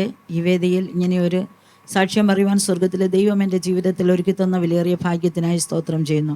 എൻ്റെ ഇളയ നാത്തുനിലൂടെ കർത്താവായ യേശു ക്രിസ്തു ജീവിക്കുന്ന ഒരു ദൈവമാണെന്ന് കേൾക്കുവാനും സത്യാരാധനയെക്കുറിച്ച് കേൾക്കുവാനൊക്കെയും കർത്താവ് എന്നെ ഇടയാക്കി. ഈ ഒരു ആരാധന കാണാൻ പോയൊരു വ്യക്തിയാണ് ഞാൻ. എനിക്ക് പാട്ടുകൾ വളരെ ഇഷ്ടമായിരുന്നു. ഞങ്ങൾ അവിടെ നിന്ന് ഒരു 10 കിലോമീറ്റർ ദൂരെയായിരുന്നു ഈ ആരാധന നടക്കുന്നത്, സത്യാരാധന നടക്കുന്നത്. ഞാൻ കത്തോലിക്ക ബാക്ക്ഗ്രൗണ്ടിലുള്ള 5 സഹോദരങ്ങളിടയിൽ 4ാമത്തെ ഒരു സഹോദരിയാണ് ഞാൻ. എൻ്റെ അപ്പൻ വളരെ ചെറുതിലെ തന്നെ 2.5 വയസ്സുള്ളപ്പോൾ തന്നെ മരിച്ചു പോകാനിടയായി തീർന്നു. എൻ്റെ ഇളയ സഹോദരൻ 6 മാസമായിരുന്നു. വളരെ കഷ്ടത്തിലൂടെ ഞങ്ങളെ വളർത്തി. പക്ഷേ ആ സമയങ്ങളിൽ എൻ്റെ അമ്മ രാത്രിയൊക്കെ എഴുന്നേറ്റ് പ്രാർത്ഥിക്കുമ്പോൾ തൻ്റെ ഈ മേലിട്ടിരിക്കുന്ന തൂവാല ഉയർത്തി എൻ്റെ ഈ മക്കളെല്ലാം എൻ്റെ മടിയിൽ എനിക്ക് ദാനം തരണമേ എന്ന് ഞാൻ പ്രാർത്ഥിക്കുന്ന ഒരനുഭവം ഞാൻ കണ്ടിട്ടുണ്ട്. വളരെ ചെറുതിലെ തന്നെ ഞാൻ വളരെ ഭക്തിയോടെയാണ് അതിൽ ജീവിച്ചത്. എന്നാൽ ഒരു ആരാധന കാണാൻ പോയപ്പോഴത്തേക്കും അതുവരെ ഞാൻ ചിന്തിച്ചിരുന്നത് ഞാൻ വലിയൊരു പാവിയല്ലെന്നായിരുന്നു. എന്നാൽ ഞാൻ അവിടെ മുഴങ്കാൽ മടക്കുമ്പോൾ ആദ്യം ദൈവത്തിൻ്റെ പരിശുദ്ധാത്മാവ് എൻ്റെ പാപങ്ങളെക്കുറിച്ചൊരു സ്ക്രീനിൽ എന്ന പോലെ എനിക്ക് ബോധ്യത തന്നു. എന്നിട്ട് പറഞ്ഞു, നീ ഒരു പാപിയാണ്. അതുവരെ 1.5 മണിക്കൂറെല്ലാം കത്തോലിക്ക ഇതിൽ പ്രാർത്ഥിക്കുമെങ്കിലും എനിക്ക് പ്രാർത്ഥിക്കുന്ന ആ പ്രാർത്ഥന അവസാനം തീരുമ്പോൾ ഞാൻ ഇങ്ങനെ പറയും, കർത്താവ് ഇവർ പറയുന്നതാണോ ശരി, ഞാൻ വിശ്വസിക്കുന്നതാണോ ശരിയെന്ന് എനിക്കറിയില്ല, പക്ഷേ ഒന്ന് എനിക്ക് വേണം, എനിക്ക് സ്വർഗത്ത് പോകണം. ഈ ഒരു വഴി ഏതാണെന്ന് അന്വേഷിച്ച് ഞാൻ എപ്പോഴും ദൈവത്തോട് പ്രാർത്ഥിക്കും. 1.5 വർഷം ഞാൻ ആ വിഷയത്തിന് വേണ്ടി പ്രാർത്ഥിച്ചു. എന്നാൽ ഒരു ആരാധന കാണാൻ പോയ ഒരു വ്യക്തി, ഞാൻ അന്ന് അവിടെ ചെന്നപ്പോൾ ഒരു സ്ക്രീൻ എൻ്റെ മുൻപിൽ തെളിഞ്ഞു, എൻ്റെ പാപങ്ങളെല്ലാം എന്നെ ഞാൻ കാണിച്ചു. ഞാൻ പറഞ്ഞു, കർത്താവേ ഇതെല്ലാം പാപമാണോ എങ്കിൽ ഞാൻ എങ്ങനെ സ്വർഗത്തിൽ പോകുമെന്ന് പറഞ്ഞ് ഞാൻ വളരെ കരയുവാനിടയായി തീർന്നു. കരയുമ്പോൾ അവൻ്റെ പുത്രനായ യേശുവിൻ്റെ രക്തം എൻ്റെ സകല പാപവും പൊക്കി ശുദ്ധീകരിക്കുന്നുള്ള വചനത്താൽ എൻ്റെ ഹൃദയത്തിലെ പാപഭാരം എടുത്ത് മാറ്റുവാനിടയായി തീർന്നു. അന്ന് ആ ആഴ്ചയും പോയി അടുത്ത ആഴ്ചയും ഞാൻ ആരാധനയ്ക്ക് പോകുവാനിടയായി തീർന്നു. രണ്ടാമത്തെ ആഴ്ച പോയിട്ട് വരുമ്പോൾ ദൈവത്തിൻ്റെ ആത്മാവ് എന്നോട് ഇങ്ങനെ പറഞ്ഞു, നീ വീണ്ടും ജനിക്കുന്നില്ല എങ്കിൽ ദൈവരാജ്യം കാണുകയില്ലെന്ന് പറഞ്ഞു. 5-ാം വാക്യം വായിക്കുമ്പോൾ പറയും, നീ വെള്ളത്താലും ആത്മാവിനാലും ജനിക്കുന്നില്ല എങ്കിൽ നീ ദൈവരാജ്യത്തിൽ കടക്കുകയില്ലെന്ന് പറഞ്ഞു. 4-ാമത്തെ അധ്യായം വായിക്കുമ്പോൾ എന്നോട് പറഞ്ഞു, ദൈവം ആത്മാവാകുന്നു, പിതാവിനെ ആരാധിക്കുന്നവർ സത്യത്തിലും ആത്മാവിലും ആരാധിക്കണമെന്ന് ദൈവം ഇച്ഛിക്കുന്നു, ദൈവം ആത്മാവാകുന്നു എന്ന് പറഞ്ഞു. അന്ന് എൻ്റെ വീട്ടിൽ ഞാൻ കടന്നു വന്നുവെങ്കിലും 3-ാമത്തെ ആഴ്ചയിൽ സഭയിൽ കടന്നുപോയി ഞാൻ ഇങ്ങനെ പറഞ്ഞു, പിതാവിൻ്റെ കൽപ്പന സ്നാനമാകിയാൽ ആ സ്നാനമെടുക്കുവാൻ ഞാൻ ആഗ്രഹിക്കുന്നുവെന്ന്. എൻ്റെ മൂത്ത സഹോദരൻ കത്തോലിക്കയിൽ വളരെ വിശ്വാസത്തിലുള്ള അതാണ്. ഞങ്ങളൊക്കെ വളരെ ഭക്തിയോടെയാണ് ഞങ്ങൾ ചെറുപ്രായത്തിൽ വളർന്നത്.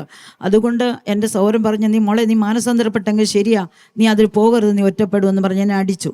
എന്നാൽ ഞാൻ കടന്നു പോകുമ്പോൾ ദൈവം എൻ്റെ കൊണ്ട് ഇങ്ങനെ സംസാരിച്ചു, നീ ഭയപ്പെടേണ്ട, ഞാൻ നിന്നോട് കൂടെയുണ്ട്, ഭ്രമിച്ചു നോക്കേണ്ട, ഞാൻ നിൻ്റെ ദൈവം, ഞാൻ നിന്നെ ശക്തീകരിക്കും, ഞാൻ നിന്നെ സഹായിക്കും, എൻ്റെ നീതിയുള്ള വലം കൈ കൊണ്ട് നിന്നെ താങ്ങും.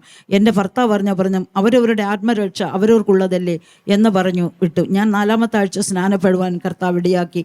സ്നാനപ്പെട്ടതിന് ശേഷം ഞാൻ എന്നും ദൈവസന്നിധിയിൽ ഞാനറിയാം സ്നാനപ്പെട്ടുവെങ്കിലും എൻ്റെ ഭർത്താവ് പിന്നീട് ഇതിങ്ങനെ പറഞ്ഞുവെങ്കിലും പിന്നേത്തതിൽ എന്നോട് പറഞ്ഞു, നിനക്ക് ദൈവമല്ലേ നിന്നെ നടത്തുന്നത്, അതുകൊണ്ട് ദൈവത്തോട് വാങ്ങിച്ചാൽ മതി എന്ന് പറഞ്ഞ് 2 വർഷത്തോളം എനിക്ക് ചെലവിന് പൈസ തരത്തില്ലായിരുന്നു. എന്നാൽ സ്വർഗത്തിലെ ദൈവം എന്നെ അത്ഭുതകരമായി വഴി നടത്തുവാനിടയായി തീർന്നു. എനിക്ക് 3 കുഞ്ഞുങ്ങളുണ്ട്. അത് മാത്രമല്ല എൻ്റെ മൂത്ത നാത്തുവിൻ്റെ കുഞ്ഞുങ്ങളും എന്നോടൊപ്പമായിരുന്നു. എൻ്റെ മൂത്ത നാത്തു വിദേശത്തായിരുന്നു. ആ കുഞ്ഞുങ്ങളെയും എൻ്റെ 3 മക്കളെയും കയ്യിൽ പിടിച്ച് ഞാൻ എന്നും ആരാധനയ്ക്ക് പോയിട്ടുള്ളൂ. 1.5 വർഷത്തോളം ഞങ്ങൾ ആറ്റിങ്ങിലാണ് പോയിട്ടിരുന്നത്. പിന്നെ ഞങ്ങൾ 90 മുതൽ ഞങ്ങൾ 6 വ്യക്തികൾ മാത്രമേ ആ ദേശത്തുണ്ടായിരുന്നുള്ളൂ സത്യത്തെ അറിയുന്ന ദൈവമക്കൾ. അപ്പോൾ ഞങ്ങളെല്ലാവരും ഓരോ ദിവസവും ഉപവസിച്ചുകൊണ്ട് ആ ദേശത്തിന് വേണ്ടി പ്രാർത്ഥിക്കുവാനിടയായി തീർന്നു. അതുകൊണ്ട് ഇന്ന് അവിടെ ഒരു വലിയ കൂട്ടം ജനം കർത്താവായ യേശു ക്രിസ്തുവിനെ രക്ഷകനും കർത്താവുമായി സ്വീകരിച്ച് സത്യത്തിലും ആത്മാവിലും ആരാധിക്കുന്ന അനേകർ ആ ദേശത്തുണ്ടാകുവാനിടയായി തീർന്നു. ആ ദേശത്ത് ഞങ്ങൾ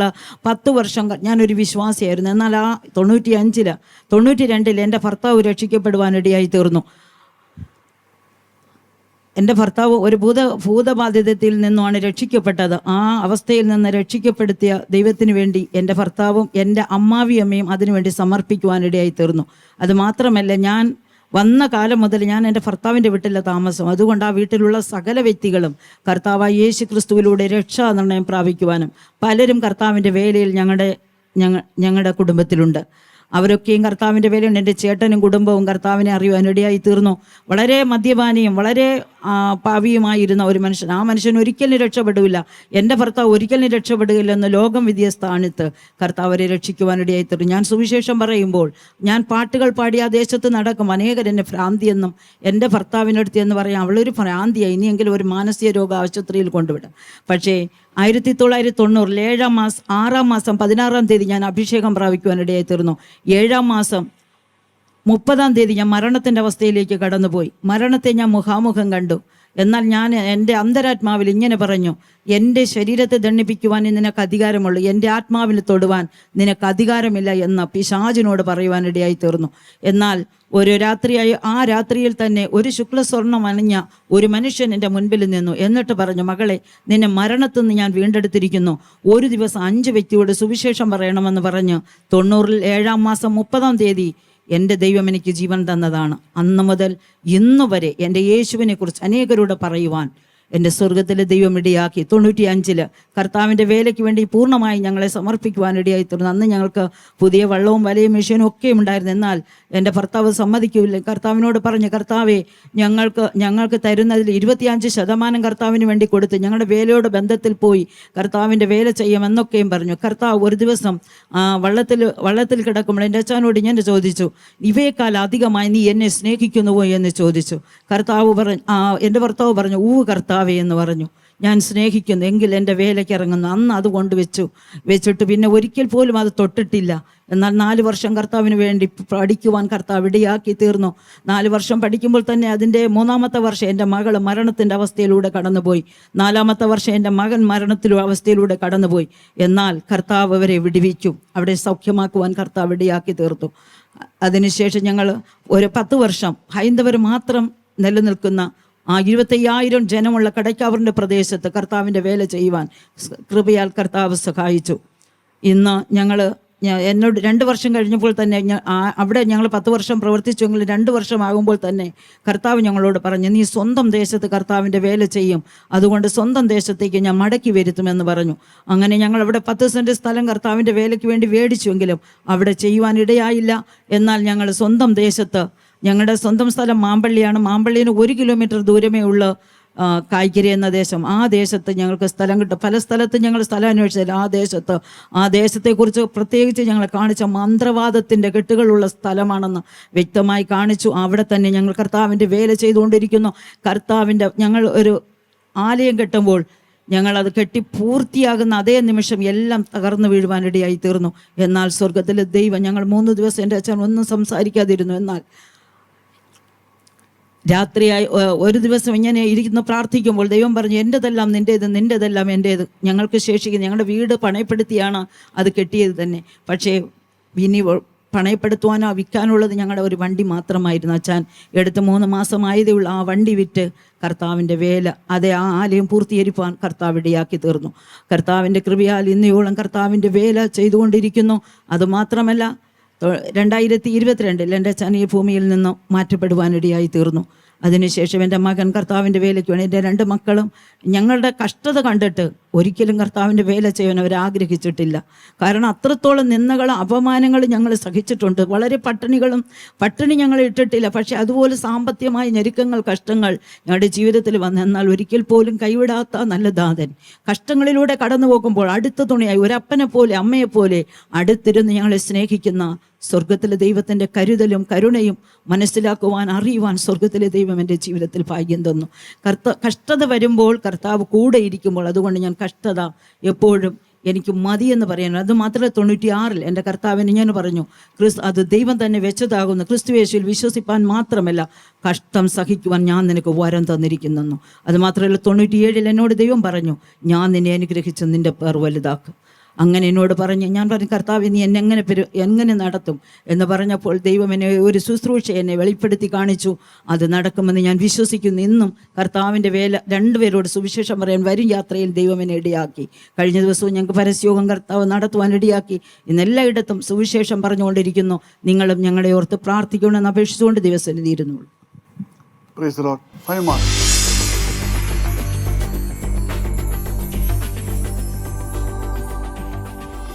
കർത്താവിൻ്റെ അതിപരിശുദ്ധമായ നാമം വാഴ്ത്തപ്പെടുമാറാകട്ടെ. അനുഗ്രഹിക്കപ്പെട്ട ഈ നല്ല നിമിഷങ്ങൾക്കായി ഞാൻ എൻ്റെ ദൈവത്തെ സ്തുതിക്കുന്നു, സ്തോത്രം ചെയ്യുന്നു.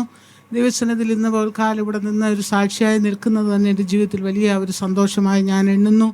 കർത്താവിൻ്റെ വലിയ സാക്ഷ്യം വഹിച്ചുകൊണ്ടാണ് ഈ ദിവസങ്ങളിൽ ഞാൻ ആയിരിക്കുന്നതും. അതിൻ്റെ കാര്യം ഞാൻ പുറകാലെ പറയാം.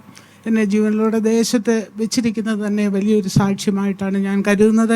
സർവശക്തനായ ദൈവം അങ്ങനെ കർത്താവിനെ അത്ഭുതകരമായി നടത്തിക്കൊണ്ടിരിക്കുന്നു. ശൂരനാടിൻ്റെ പ്രദേശത്ത് ഒരു യാക്കോബായ ഓർത്തഡോക്സ് പാരമ്പര്യത്തിൽ ഞാൻ ജനിച്ചു വളർന്നു. 5 മക്കളിൽ 3-ാമതായി ഞാൻ ജനിച്ചു. 4 പെൺമക്കളും ഒരു സഹോദരനുമാണ്. ഞങ്ങളുടെ ജീവിതത്തിൽ ഹല്ലേലൂയ സ്തോത്രം വളരെ പ്രതികൂലങ്ങൾ നിറഞ്ഞ ഒരു ബാല്യകാലമായിരുന്നു ഞങ്ങൾക്ക്. കാരണം സാമ്പത്തികമായി ഒന്നുമില്ലാഞ്ഞിട്ടല്ല, എൻ്റെ പിതാവ് ഒരു തികഞ്ഞ മദ്യപാനി ആയതുകൊണ്ട് ഞങ്ങളുടെ ജീവിതത്തിൽ സ്വസ്ഥത പലപ്പോഴും നഷ്ടപ്പെട്ട അനുഭവങ്ങളിലായിരുന്നു. ആ സമയത്ത് ദൈവത്തെ എങ്ങനെ മുറുകെ പിടിക്കണം, എങ്ങനെ ആയിരിക്കണം എന്ന് ഞങ്ങൾ അങ്ങനെ ആവേശപ്പെട്ട് ഓടുന്ന ഒരു സമയമാണ്. എല്ലാ കൂട്ടായ്മകളിലും, എല്ലാ ആരാധനയിലും എല്ലാം പങ്കെടുക്കും. എല്ലാ പള്ളിയിലും എല്ലാ കാര്യത്തിനും സജീവമായി പങ്കെടുക്കും. മർദ്ദമറിയൻ സമാജത്തിൻ്റെ സെക്രട്ടറിയായി ഞാൻ 6 വർഷം സേവനം ചെയ്തു. അങ്ങനെയൊക്കെ ആയിരിക്കുമ്പോൾ പഠിക്കുന്ന കൊച്ചുകാലങ്ങളിൽ തന്നെ ജീവിതത്തിൽ വളരെ സന്തോഷമില്ലായ്മകൾ, എൻ്റെ പിതാവിൻ്റെ ഈ സ്വഭാവ നിമിത്തം പലപ്പോഴും ഞങ്ങളുടെ ജീവിതത്തിൽ സമാധാനമില്ലാത്തൊരവസ്ഥയായിരുന്നു. അങ്ങനെ ഞങ്ങൾ ആയിരിക്കുമ്പോൾ പിന്നെ പള്ളിയിലെ അച്ഛനൊക്കെ ഞങ്ങൾ വന്ന് പ്രത്യേകം ക്ലാസ് എടുത്ത് വചനത്തിൽ ഉറപ്പിച്ചു. കാരണം മറ്റൊന്നുമല്ല, ഞാൻ ഈ സുവിശേഷം കേൾക്കുവാനായിട്ട് ഞങ്ങളുടെ ഒരു ബന്ധുവായൊരു അമ്മ ഈ സുവിശേഷം പറയുവാനിടയായി. അങ്ങനെ വളരെ പാരമ്പര്യത്തിൽ നിൽക്കുന്നവരായതുകൊണ്ട് ആ സുവിശേഷത്തിന് യോഗത്തിലൊന്നും കടന്നു പോകുന്നതിനോ അതിൽ സജീവമായി പങ്കെടുക്കുന്നതിനോ ഒന്നും ഞങ്ങളുടെ മാതാപിതാക്കൾ അനുവദിക്കുന്ന ഒരു കാലഘട്ടമല്ലായിരുന്നു.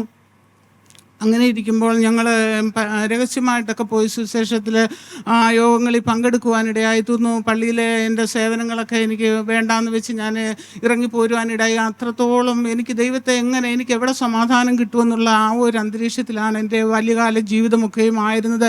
വിദ്യാഭ്യാസ കാലങ്ങളിൽ ഒരു സ്വസ്ഥതയില്ലാത്ത ഒരു അനുഭവം. 5 പേര് ഒന്നിനൊന്ന് പുറകിലായിട്ട് 5 മക്കൾ, അവർ എങ്ങനെ വളർത്തണമെന്ന് എൻ്റെ മാതാവ് വളരെ ഭാരപ്പെടുമ്പോൾ ഇതൊക്കെ ആയാലും പിതാവിനൊരു മാനസാന്തരമില്ലാത്ത അവസ്ഥ. അതുകൊണ്ട് ഞങ്ങൾ ദൈവത്തോടെ കഷ്ടതയിലായിരുന്നത് എനിക്ക് ഗുണമായെന്ന് പറയുവാൻ തക്കണം എൻ്റെ ജീവിതത്തിൽ ഇന്ന് അനുഭവിച്ചറിയുവാൻ സാധിച്ചു. കാരണം ആ ബാല്യകാലത്തിൽ എൻ്റെ കർത്താവിനെ എങ്ങനെ അറിയണമെന്ന് ഞങ്ങൾ 5 സഹോദരങ്ങൾ ദൈവത്തെ പ്രസാദിപ്പിക്കുവാൻ എങ്ങനെ ആയിരിക്കണമെന്നും പറഞ്ഞ് ഓടി നടക്കുന്ന ഒരു അനുഭവമായിരുന്നു. ആ സമയത്ത് ഞാൻ രക്ഷിക്കപ്പെടുവാനായിട്ടിടയായി തീർന്നു. എന്നാൽ എന്നെ ആ ഒരു അനുഭവത്തിലോട്ട് എൻ്റെ മാതാപിതാക്കൾ വിട്ടില്ല. എന്നാൽ കുണ്ടറയുടെ പ്രദേശത്ത് ഒരു മർത്തോമാ പാരമ്പര്യത്തിൽ വളർന്ന അച്ഛനുമായിട്ട് എനിക്ക് വിവാഹം കഴിക്കുവാനിടയായി തീർന്നു. എന്നാൽ അവിടെയും എൻ്റെ ജീവിതത്തിൽ ഏകദേശം 1 വർഷത്തോളമൊക്കെ സമാധാനമായിട്ട് ജീവിച്ചു. പിന്നെ എൻ്റെ ജീവിതത്തിൽ പ്രതിസന്ധികൾ പിന്നെയും കടന്നു വരുവാനായിട്ട് ഇടയായി തീർന്നു. ഒന്നാമത് 4-5 സഹോദരങ്ങളായിട്ട് കടന്ന ഞാൻ വന്നപ്പോൾ ഒരു മാതാവും പിതാവും ഇല്ലാത്തവർ ഏകനായി കഴിയുന്ന ഒരു പ്രിയപ്പെട്ടവൻ്റെ കൂടെയാണ് എൻ്റെ വിവാഹം നടന്നത്. എനിക്ക് ഏകാന്തത വല്ലാതെ എന്നെ ഭാരപ്പെടുത്തി. അതെനിക്കൊരു മാനസികമായി ഒരു സ്വസ്ഥതയില്ലാത്ത അനുഭവം. അങ്ങനെയൊക്കെയും ഭാരപ്പെട്ടിരിക്കുമ്പോഴാണ് എനിക്ക് ആദ്യമായിട്ട് കർത്താവ് ഒരു കുഞ്ഞിനെ ദാനമായി തന്നു. ഒരാൺപൈതലായിരുന്നു. അങ്ങനെ ഇരിക്കുമ്പോൾ ആ കുഞ്ഞ് സുഖകരമായ ഡെലിവറിയൊക്കെ കഴിഞ്ഞ് വീട്ടിലെത്തിയപ്പോൾ മൂന്നാമത്തെ ദിവസമായപ്പോൾ കുഞ്ഞിന് വെറുതെ ഒരു കരച്ചിൽ മാത്രം. അങ്ങനെ 3-ാമത്തെ ദിവസം ആ കുഞ്ഞ് മരിക്കുവാനായിട്ട് ഇടയായി തീർന്നു. എൻ്റെ കൈക്കോട്ടിൽ കിടന്നാണ് ആ കുഞ്ഞ് മരിക്കുന്നത്. ഏതാണെന്നൊന്നും എനിക്കറിയത്തില്ല. അന്ന് 23 വയസ്സ് പ്രായമേ എനിക്കുള്ളൂ. അതെങ്ങനെ മരിച്ചു എന്നൊന്നും എനിക്കന്ന് അറിയത്തില്ല. രാവിലെ ആയപ്പോൾ പിതാവിൻ്റെ ഭവനത്തിൽ വന്ന് കുഞ്ഞിനെ കണ്ടിട്ട് പോയതാണ്. ഇതെങ്ങനെ സംഭവിച്ചു എന്ന് പറഞ്ഞ് അവരെൻ്റെ കയ്യിൽ നിന്ന് അബദ്ധം വന്നതാണെന്നൊക്കെ അങ്ങനെ ആരോപണങ്ങൾ ഉണ്ടായി. എന്നാൽ ഞാൻ വളരെ ഒന്നാമത് ഭവനത്തിൽ ഏകാന്തത. ഒരു കുഞ്ഞുണ്ടെങ്കിൽ എനിക്ക് കുഞ്ഞുമായിട്ട് പ്രിയപ്പെട്ടവനൊരു ജോലിയോടുള്ള ബന്ധത്തിൽ കടന്നു പോകും. കുഞ്ഞുണ്ടെങ്കിൽ ഒരു സന്തോഷമുണ്ടല്ലോ എന്ന് വിചാരിച്ചിരുന്നപ്പോൾ ആ കുഞ്ഞു എൻ്റെ കയ്യിൽ നിന്ന് മാറ്റപ്പെട്ടു. അതെൻ്റെ ജീവിതത്തിൽ വല്ലാത്തൊരു ചലഞ്ചായി, എനിക്ക് സ്വസ്ഥതയില്ലാത്തൊരു അനുഭവമായി തീർന്നു. അങ്ങനെ ഇരിക്കുമ്പോൾ പെട്ടെന്ന് തന്നെ എൻ്റെ ഭവനത്തിൽ കടന്നു വരുവാനും പിന്നെയും ഞാൻ ദൈവത്തോടടുത്ത് ജീവിക്കാൻ പിന്നെ ദൈവദാസന്മാരൊക്കെ എൻ്റെ ഭവനത്തിൽ കടന്നു വരുവാനും സുവിശേഷ പാരമ്പര്യമുള്ള ഒരു പ്രിയപ്പെട്ടവനായിരുന്നു. അല്പം പിന്മാറ്റത്തിലായതുകൊണ്ട് അങ്ങനെ മാറി നിന്ന് അതിൻ്റെതായ ശിക്ഷയായിരിക്കുമെന്ന് ഞാൻ കരുതുന്നു. അങ്ങനെ ഇരിക്കുമ്പോഴാണ് രണ്ടാമത് എനിക്കൊരു കുഞ്ഞ് ജനിക്കുന്നു. അതൊരു പെൺപൈതലാണ്. ആ കുഞ്ഞിനും അതേ അനുഭവം തന്നെ. ബ്ലഡ് ഒരു ശകലവുമില്ലാതെ മഞ്ഞപ്പിത്തത്തിൻ്റെ അവസ്ഥയിൽ ആ കുഞ്ഞ് ഒരാണിനെ ആദ്യം, രണ്ടാമത്തെ കുഞ്ഞിനും കുണ്ടറയുള്ള ആ ഒരു പ്രൈവറ്റ് ഹോസ്പിറ്റലിൽ പ്രസവം നടന്നു. അപ്പോൾ ഡോക്ടേഴ്സ് പറയുന്നത് ഈ കുഞ്ഞിനെ ഇവിടെ ഇട്ടിരിക്കാൻ പാടില്ല, നിങ്ങൾ തിരുവനന്തപുരം മെഡിക്കൽ കോളേജിൽ കൊണ്ടുവന്ന് ബ്ലഡെല്ലാം ചേഞ്ച് ചെയ്യണമെന്ന് പറഞ്ഞു. അപ്പോൾ ഞാൻ കരയുകയെന്ന് പറഞ്ഞാൽ രാത്രിയിലും പകലും ഒരുപോലെ ദൈവസന്നിധിയിലിരുന്ന് കട്ടിലേൽ ഡോക്ടർ വരുമ്പോൾ ഞാൻ കിടക്കുമല്ല. ഈ 2ാമത്തെ പ്രസവം കഴിഞ്ഞിട്ടും കിടക്കാതെ ഞാൻ ഈ കട്ടിലേലിരുന്ന് എന്താണ് കർത്താവേ ഞാൻ ചെയ്യേണ്ടത്? എനിക്ക് 2 മക്കളെ തന്നു, 2ഉം ഇങ്ങനെ ആവുന്നത്, ഇത് എന്തായിരിക്കും ഇതിൻ്റെ അവസ്ഥ? അങ്ങനെ അവർ പല ട്രീറ്റ്മെൻറ്റുകളും ചെയ്യുന്നു. പ്രിയപ്പെട്ടവരെല്ലാം അവരാലാവുന്നതൊക്കെ ചെയ്യുന്നു. കുഞ്ഞിൻ്റെ ദേഹത്ത് ഒരു തുള്ളി എടുത്ത് ടെസ്റ്റ് ചെയ്യാൻ പോലും ബ്ലഡ് ഇല്ലാത്തൊരു അനുഭവം. ഒരു മഞ്ഞ കളറിൽ ആ കുഞ്ഞും കിടക്കുകയാണ്. ഒരു 16 ദിവസത്തോളം ഈ കുഞ്ഞിനെ ഡിസ്ചാർജ് ചെയ്യാതെ അവർ അവിടെ ഇട്ടിരിക്കുകയാണ്. മെഡിക്കൽ കോളേജിൽ കൊണ്ടുപോകാൻ പറഞ്ഞപ്പോൾ ഭർത്താവ് കൊണ്ടുപോകുന്നതുമില്ല. അങ്ങ് കൊണ്ടുവരുമ്പോഴത്തേക്ക് അതിൻ്റെ കാറ്റ് പോകുന്നുള്ള ആ നിലയിൽ പ്രിയപ്പെട്ടവനെ നിൽക്കുകയാണ്. ആ സമയമൊക്കെ ദൈവസന്നിധിയിൽ ഞാൻ എഴുന്നേറ്റിരുന്ന് രാത്രിയുടെ ആമകൾ ദൈവത്തോട് കരഞ്ഞു. കർത്താവിൻ്റെ അത്ഭുത പ്രവൃത്തി എന്ന് പറയട്ടെ, കർത്താവിൻ്റെ സന്നിധി ഞാനിങ്ങനെ ഒരു തീരുമാനമെടുക്കുകയുണ്ടായി. കർത്താവിനെ കുറിച്ചുള്ള വിളിയും തിരഞ്ഞെടുപ്പും എങ്ങനെയാണോ അങ്ങനെ ഞാൻ ജീവിച്ചുള്ള എൻ്റെ കുഞ്ഞിനെ എനിക്ക് ആയുസ്സോടെ തരയണമെന്ന് ദൈവസന്നിധിയിൽ നിലവിളിക്കുവാനിടയായി തീർന്നു. അത്ഭുതം എന്ന് പറയട്ടെ, 16-ാമത്തെ ദിവസം ഡിസ്ചാർജ് ചെയ്ത് വീട്ടിൽ എനിക്ക് അപ്പോഴും ഭയമാണ്. മറ്റേ കുഞ്ഞിനെ അടക്കിയത് ഓർക്കുമ്പോൾ കുറേ നാളത്തേക്ക് എനിക്ക് വല്ലാത്ത മാനസികം, ഇതും എന്തായിത്തീരും, ഞാൻ വീട്ടിൽ ചെല്ലുമ്പോൾ എന്തായിത്തീരും എന്നുള്ള വളരെ ഭയം എൻ്റെ മനസ്സിലുണ്ടായിരുന്നു. അങ്ങനെ ഓരോ ദിവസവും പ്രാർത്ഥിച്ചനെ ദൈവമക്കളൊക്കെയും പ്രാർത്ഥിച്ചു. എന്തായാലും ആ കുഞ്ഞ് ചെറുതായിട്ട് ഇങ്ങനെ ബ്ലഡിൻ്റെ അംശം ശരീരത്തിൽ വന്നു. ഡോക്ടർ മരുന്നും ചേഞ്ച് ചെയ്ത് അതും തന്നു. അങ്ങനെ അതൊക്കെയും കൊടുത്തു. കുഞ്ഞൊരു വിധം പച്ച പിടിച്ച് പിന്നെ അത് ഒരു നല്ലൊരു അവസ്ഥയിലേക്ക് കടന്നു വന്നു. ആ മോളാണ് ഇന്ന് അബുദാബിയുടെ പ്രദേശത്ത് BSc നേഴ്സായിട്ട് ജോലി ചെയ്യുവാനായിട്ട് ഇടയായിത്തീർന്നത്. സർവശക്തിന് കഴിയാത്ത ഒരു കാര്യവുമില്ല. അതേ സംബന്ധിച്ച് ഞങ്ങൾ കുടുംബമായി ദൈവസന്നിധിയിൽ സ്നാനപ്പെട്ട് കർത്താവിനോട് ചേർന്ന് ജീവിക്കുവാനും മുളവനയിലെ ഒരു ചർച്ച കൂടിൻ്റെ വേല ആരംഭിച്ചു. അത് ഞങ്ങളുടെ വീട്ടിൽ വെച്ചായിരുന്നു അന്നത്തെ കാലത്ത് അതിൻ്റെ ആരംഭം. അത് ദൈവത്തിൻ്റെ കൃപയാൽ ആ വേല ഇപ്പോൾ വളർന്നൊരു 100 വിശ്വാസികളോളം ഇന്ന് അവിടെ കൂടുവാനും അനുഗ്രഹിക്കപ്പെട്ട ഒരു ചർച്ചും ആരാധനാലയം അവിടെയുണ്ട്. അവിടെ സജീവമായി പങ്കെടുക്കുന്നു എന്നേ ഉള്ളൂ. അങ്ങനെ ഞങ്ങൾ സന്തോഷമായി കടന്നു പോകുന്നു. എന്നാൽ പ്രിയ ദൈവമക്കളോട് എനിക്ക് പറയുവാൻ അതുമാത്രം കൊണ്ട് തീരുന്നില്ല. ദൈവജനത്തിന് കഷ്ടത ഒന്നിനു പുറകെ ഒന്നായിട്ട് വരുന്നത് എന്ന് എൻ്റെ ജീവിതത്തിൽ പിന്നെയും രുചിച്ചറിയുവാൻ, കഷ്ടത വരുന്നത് ഒരിക്കലും നമുക്ക് ദോഷത്തിനായിട്ടല്ലെന്ന് ചിന്തിച്ചറിയുവാനായിട്ട് പിന്നെ എൻ്റെ കർത്താവിനെ പഠിപ്പിച്ചു. 2008 ഞാൻ ഇങ്ങനെ കുഞ്ഞുങ്ങളുമായി വളരെ ചുരുക്കം, സാമ്പത്തികമായിട്ടൊക്കെ ചുരുക്കമാണ് കുഞ്ഞുങ്ങളെ. ഞങ്ങളാൽ ആവോളം വിദ്യാഭ്യാസം ചെയ്യിച്ച് +2 കഴിഞ്ഞ സമയമാണ് പെട്ടെന്ന് എനിക്ക് നെഞ്ചിനകത്തൊരു വേദന വരുവാനും അത് ഇങ്ങനെ ടെസ്റ്റ് ചെയ്തപ്പോൾ അല്ലെങ്കിൽ അതൊരു മഴയാണ്, അത് ക്യാൻസറിൻ്റെ പ്രയാസമാണെന്ന് പറയുവാനും 2008 എനിക്ക് ഒരു സർജറി ചെയ്യുവാനും അതേ തുടർന്ന് അതിനോടനുബന്ധിച്ച് ട്രീറ്റ്മെൻറ്റ് ചെയ്യുവാനും ഇടയായി തീർന്നു. ലോകമൊക്കെയും വിധി എഴുതി ഇവിടെ തീർന്നു. എന്താ നാളെ സംഭവിക്കുന്നത്, എന്താണ് കുഞ്ഞുങ്ങളുടെ നന്മ കാണുവാൻ ഇടയാവുമോ എന്നൊക്കെയും പലരും കേൾക്കുകയും പ്രാർത്ഥിക്കുന്നവർക്ക് എന്താണ് ഇങ്ങനെ വന്നതെന്നൊക്കെയും കേൾക്കുകയും കേൾക്കാതെ ആളുകളൊക്കെ പരിഹസിക്കുവാൻ ഇടയായി. എന്നാൽ ഞാൻ എൻ്റെ ദൈവത്തോടെ ഇപ്രകാരം പ്രാർത്ഥിച്ചു, ഞാൻ മരിക്കുകയില്ല, ജീവനോട് ഇരുന്ന് യഹോവയുടെ പ്രവൃത്തികളെ വർണ്ണിക്കും എന്ന് സങ്കീർത്തനക്കാരൻ പറയുന്നത് പോലെ ദൈവസന്നിധിയിൽ പ്രാർത്ഥിക്കുവാനും കരയുവാനും അനേക ദൈവമക്കളുടെ പ്രാർത്ഥന എൻ്റെ ജീവിതത്തിൽ അത് കോട്ടയായി തീർന്നു. ദൈവത്തിൻ്റെ കൃപയാൽ ഇന്നൊരു സാക്ഷ്യമായി എന്നെ കർത്താവ് നിർത്തിയിരിക്കുന്നു. ജീവനുള്ളവരുടെ ദേശത്ത് ജീവനുള്ള ദേഹിയായി ഇങ്ങനെ ഒരു സാക്ഷ്യം പറയുവാൻ സർവശക്തനായ ദൈവം ഇടയാക്കി. അങ്ങനെ ഞാൻ സൗഖ്യത്തോടെ ഇന്ന് 18 വർഷം ഈ കാലഘട്ടത്തിലായി കർത്താവിനെ നടത്തിക്കൊണ്ടിരിക്കുന്നു. കുടുംബമായി ഞങ്ങൾ സന്തോഷത്തോടെ ആയിരിക്കുന്നു. തുടർന്നും എന്നെയും ഓർത്ത് പ്രാർത്ഥിക്കണമെന്ന് പറഞ്ഞുകൊണ്ട് എൻ്റെ സാക്ഷ്യത്തിൽ നിന്നിരിക്കും. 4 marks.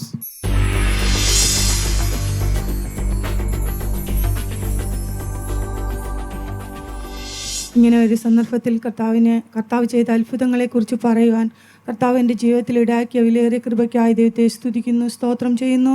ഞാൻ ജനിച്ച് വളർന്നത് ഒരു ക്രിസ്തീയ കുടുംബത്തിലാണ്. എൻ്റെ മാതാപിതാക്കളൊക്കെ പെന്തക്കോസിലായിരുന്നു. എൻ്റെ അപ്പച്ചനും അമ്മച്ചിയും എല്ലാം, അമ്മയുടെ പപ്പയും അമ്മയും ഒക്കെ പെന്തക്കോസുകാരായിരുന്നു. അങ്ങനെ ഞാനൊരു ക്രിസ്തീയ കുടുംബത്തിലാണ് ജനിച്ച് വളർന്നത്. അത് മുഖാന്തരം ദൈവത്തെ അറിഞ്ഞ് ജീവിപ്പാൻ, സൺഡേ സ്കൂളിൽ പഠിക്കുവാൻ എല്ലാത്തിനും കർത്താവ് കൃപ ചെയ്തു. ആ രീതിയിൽ വളർന്നു വരുമ്പോൾ ഞങ്ങളുടെ ജീവിതത്തിൽ വളരെയധികം ഭാരങ്ങളും നിരാശകളൊക്കെ ജീവിതത്തിലുണ്ടായിരുന്നു. എൻ്റെ പിതാവ് ഒരു വാദത്തിൻ്റെ അസുഖം ഉണ്ടായിരുന്നു. അപ്പം വർഷത്തിൽ 2-3 മാസമൊക്കെ പിതാവ് രോഗിയായി കിടക്കുന്ന അവസ്ഥയുണ്ടായിരുന്നു. ആ അവസ്ഥകളിലെല്ലാം ദൈവത്തോട് ഞങ്ങൾ പ്രാർത്ഥിക്കും. ഞങ്ങൾ പിതാവിൻ്റെ വരുമാനം കൊണ്ടാണ് ഞങ്ങൾ ജീവിക്കുന്നത്. ജോലിക്ക് പപ്പ കടന്നു പോയാലേ ഞങ്ങൾക്ക് എന്തെങ്കിലും ജീവിക്കാനുള്ള ഇതുള്ളൂ. അപ്പം പപ്പ ജോലിക്ക് പോകാതായി കഴിഞ്ഞാൽ ഞങ്ങളുടെ ജീവിതത്തിൽ വളരെയധികം ഭാരമാണ്. അന്നേരം ഞങ്ങൾ വളരെയധികം ഭാരത്തോടെ നിരാശയോടെയൊക്കെയാണ് ഇങ്ങനെ വളർന്നു വന്നത്. എന്നാൽ ആ സമയത്തും മാതാപിതാക്കളുടെ വിശ്വാസത്തിൽ ഞങ്ങളെ നടത്തുവാനും ഞങ്ങളെ പ്രാർത്ഥിക്കുന്നതിനും എല്ലാ കാര്യത്തിനായാലും ഞങ്ങൾ എല്ലാ ആരാധനയ്ക്ക് കടന്നു പോകുകയും എല്ലാം ചെയ്തുകൊണ്ടിരുന്നപ്പോഴും എനിക്ക് ദൈവത്തിന് വേണ്ടി എന്തെങ്കിലും ആയിത്തീരണം, ദൈവത്തിന് വേണ്ടി പ്രയോജനപ്പെടണമെന്നൊക്കെയാണ് എൻ്റെ ആഗ്രഹമായിരുന്നത്. എന്നാൽ ഞാൻ ഇപ്പോഴും ദൈവം എന്നെക്കുറിച്ച് എന്താണ് ആഗ്രഹിക്കുന്നത് അതുപോലെ ആയിത്തീരാനാണ് എൻ്റെ ആഗ്രഹം. ഓരോ മീറ്റിങ്ങുകൾക്കും കടന്നു പോകുവാനും പ്രാർത്ഥിക്കാനും ഒക്കെ ദൈവം സഹായിച്ചു. എന്നെ 20ാമത്തെ വയസ്സിൽ എൻ്റെ വിവാഹം കഴിഞ്ഞു. അത് കഴിഞ്ഞ് എൻ്റെ ഹസ്ബൻഡിൻ്റെ മാതാവിനാണെങ്കിൽ പെട്ടെന്നൊരു വയറുവേദന ഉണ്ടായിത്തീർന്നു. അപ്പോൾ മാതാവ് ഇങ്ങനെ വളരെയധികം ഭാരത്തോടെ ആയിരുന്നു. അപ്പോൾ ഹോസ്പിറ്റലിൽ കടന്നുപോയി സ്കാനിങ് ഒക്കെ ചെയ്തപ്പോൾ പിന്നെ യൂട്രസിലൊരു മുഴയുണ്ടെന്ന് പറഞ്ഞു. അത് വലിയൊരു മുഴയാണ്, 2 ഭാഗത്തും ഉണ്ടെന്ന് പറഞ്ഞു. അങ്ങനെ 2 മുഴയുണ്ടായിരുന്നു. അപ്പം ഡോക്ടേഴ്സ് പറഞ്ഞതെന്ന് പറഞ്ഞാൽ അത് ക്യാൻസറാണ്, അത് കൊണ്ടുപോയി നിങ്ങൾ പിന്നെ RCCയിൽ കൊണ്ടുപോകണമെന്ന് പറഞ്ഞു. അങ്ങനെ തിരുവനന്തപുരം RCCയിൽ കൊണ്ടുപോയി അവിടെ ചെന്ന് ട്രീറ്റ്മെൻ്റ് എല്ലാം ചെയ്തു. ഞങ്ങൾ ദൈവസന്നിധിയിൽ പ്രാർത്ഥിച്ചു. ദേവദാസന്മാരോടും ദൈവമക്കളോടൊക്കെ പറഞ്ഞ് പ്രാർത്ഥിക്കാൻ ഇടയായിത്തീർന്നു. എന്നാൽ ഇത് ബ്ലാഡറിനെയൊക്കെ ബാധിച്ചിട്ടുണ്ട്, അപ്പം ബ്ലാഡറൊക്കെ എടുത്ത് മാറ്റേണ്ടി വരും, നിങ്ങളൊരു കാര്യം ചെയ്യണം, ഇത് റിമൂവ് ചെയ്യുമ്പോൾ അത് ബാഗൊക്കെ വെക്കേണ്ടി വരും എന്ന് പറഞ്ഞ് ഞങ്ങളുടെ അന്നേരം മാതാവിന് അന്ന് ഒരു 48 വയസ്സൊക്കെ ഉണ്ടായിരുന്നുള്ളൂ, 49 വയസ്സിനകത്തേ ഉണ്ടായിരുന്നുള്ളൂ. ഞങ്ങൾ വളരെയധികം ഭാരപ്പെട്ടു. ദൈവമേ, ഈ സമയത്ത് ഇങ്ങനെ വന്നു കഴിഞ്ഞാൽ എന്ത് ചെയ്യുമെന്ന് ഞങ്ങൾ വളരെയധികം ഭാരപ്പെട്ടു. ഞങ്ങൾ ദൈവസന്നിധിയിൽ പ്രാർത്ഥിച്ചു. കർത്താവിൻ്റെ വലിയ പ്രവൃത്തി അവിടെ കാണുവാനിടയായി തീർന്നു. എന്നാൽ ബയോപ്സിക്ക് അയച്ചു റിസൾട്ട് വന്നപ്പോൾ അവർക്കൊരു ഡൗട്ട്, ഇത്രയും വലിയ മഴ ഇങ്ങനെയുള്ള ഈ സാഹചര്യം അവർ ടെസ്റ്റ് ചെയ്തപ്പോഴൊക്കെ ക്യാൻസറാന്ന് പറഞ്ഞു. എന്നാൽ ഇപ്പോഴെന്താ ഇങ്ങനെ സംഭവിച്ചതെന്ന് അവർക്ക് തന്നെ ഒരു ഇതായിരുന്നു. പിന്നെ 2ാം പ്രാവശ്യവും ബയോപ്സിക്ക് അയച്ചു, അപ്പോഴും അത് ക്യാൻസർ അല്ല എന്ന് മനസ്സിലാക്കുവാനിടയായി തീർന്നു. അങ്ങനെ ദൈവത്തിൻ്റെ അത്ഭുത പ്രവൃത്തി അവിടെ കാണുവാനിടയായി തീർന്നു. അതേ തുടർന്ന് പിന്നെ അമ്മയ്ക്ക് പിന്നെ ഇത് ലിവർ സിറോസിസ് വരാനിടയായി തീർന്നു. ലിവർ സിറോസിസ് വന്ന് വെഞ്ഞാറമൂട് ഗോകുലം മെഡിക്കൽ കോളേജിൽ അഡ്മിറ്റ് ചെയ്തു. അധികമായി മെഡിസിൻ എടുത്തതിൻ്റെ ഇതുകൊണ്ടാണ് ഇങ്ങനെ വന്നതെന്ന് ഡോക്ടർ പറഞ്ഞു. അന്നേരം അവിടെ വന്ന് 8 ദിവസം ICUലായിരുന്നു. അത് കഴിഞ്ഞ് അവിടെ നിന്ന് ഇറങ്ങുന്ന സമയത്ത് ടെസ്റ്റ് ഒക്കെ ചെയ്തപ്പോൾ പറഞ്ഞു അന്നനാളത്തിൽ ക്യാൻസറാണെന്ന് പറഞ്ഞു. അത് സ്ഥിരീകരിച്ചു. ക്യാൻസർ സ്ഥിരീകരിച്ചതിന് ശേഷം ഞങ്ങളെ വീണ്ടും ഞങ്ങൾ RCCയിൽ പോയി.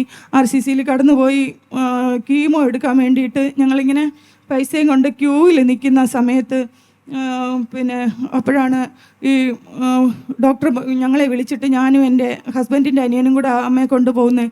അന്നേരം ഞങ്ങളെ 2പേരെയും വിളിച്ചിട്ട് പറഞ്ഞു, മേഴ്സിയുടെ കൂടെ വന്ന് ആൾക്കാരിങ്ങ് വരാൻ പറഞ്ഞു. ഞങ്ങൾ ചെന്നു. അന്നേരം പറഞ്ഞു, നിങ്ങളിപ്പം പൈസ അടയ്ക്കണ്ട, ഒരു ഡൗട്ടുണ്ടെന്ന് പറഞ്ഞു. ഞങ്ങൾ ചോദിച്ച്, ഞങ്ങൾ പിന്നെ പേടിച്ചു, കർത്താവേ ഇനി എന്തായി തീരുമെന്ന് ഞങ്ങൾക്ക് അറിയില്ലല്ലോ എന്ന് പറഞ്ഞ് ഞങ്ങൾ ഇങ്ങനെ ഭാരപ്പെട്ട് നിൽക്കുമ്പോൾ പറഞ്ഞു, നിങ്ങൾ പേടിക്കണ്ട, മാതാവിന് ഈ അമ്മയ്ക്ക് ക്യാൻസർ ഉണ്ടോ ഇല്ലേ എന്നൊരു ഡൗട്ടാണ്.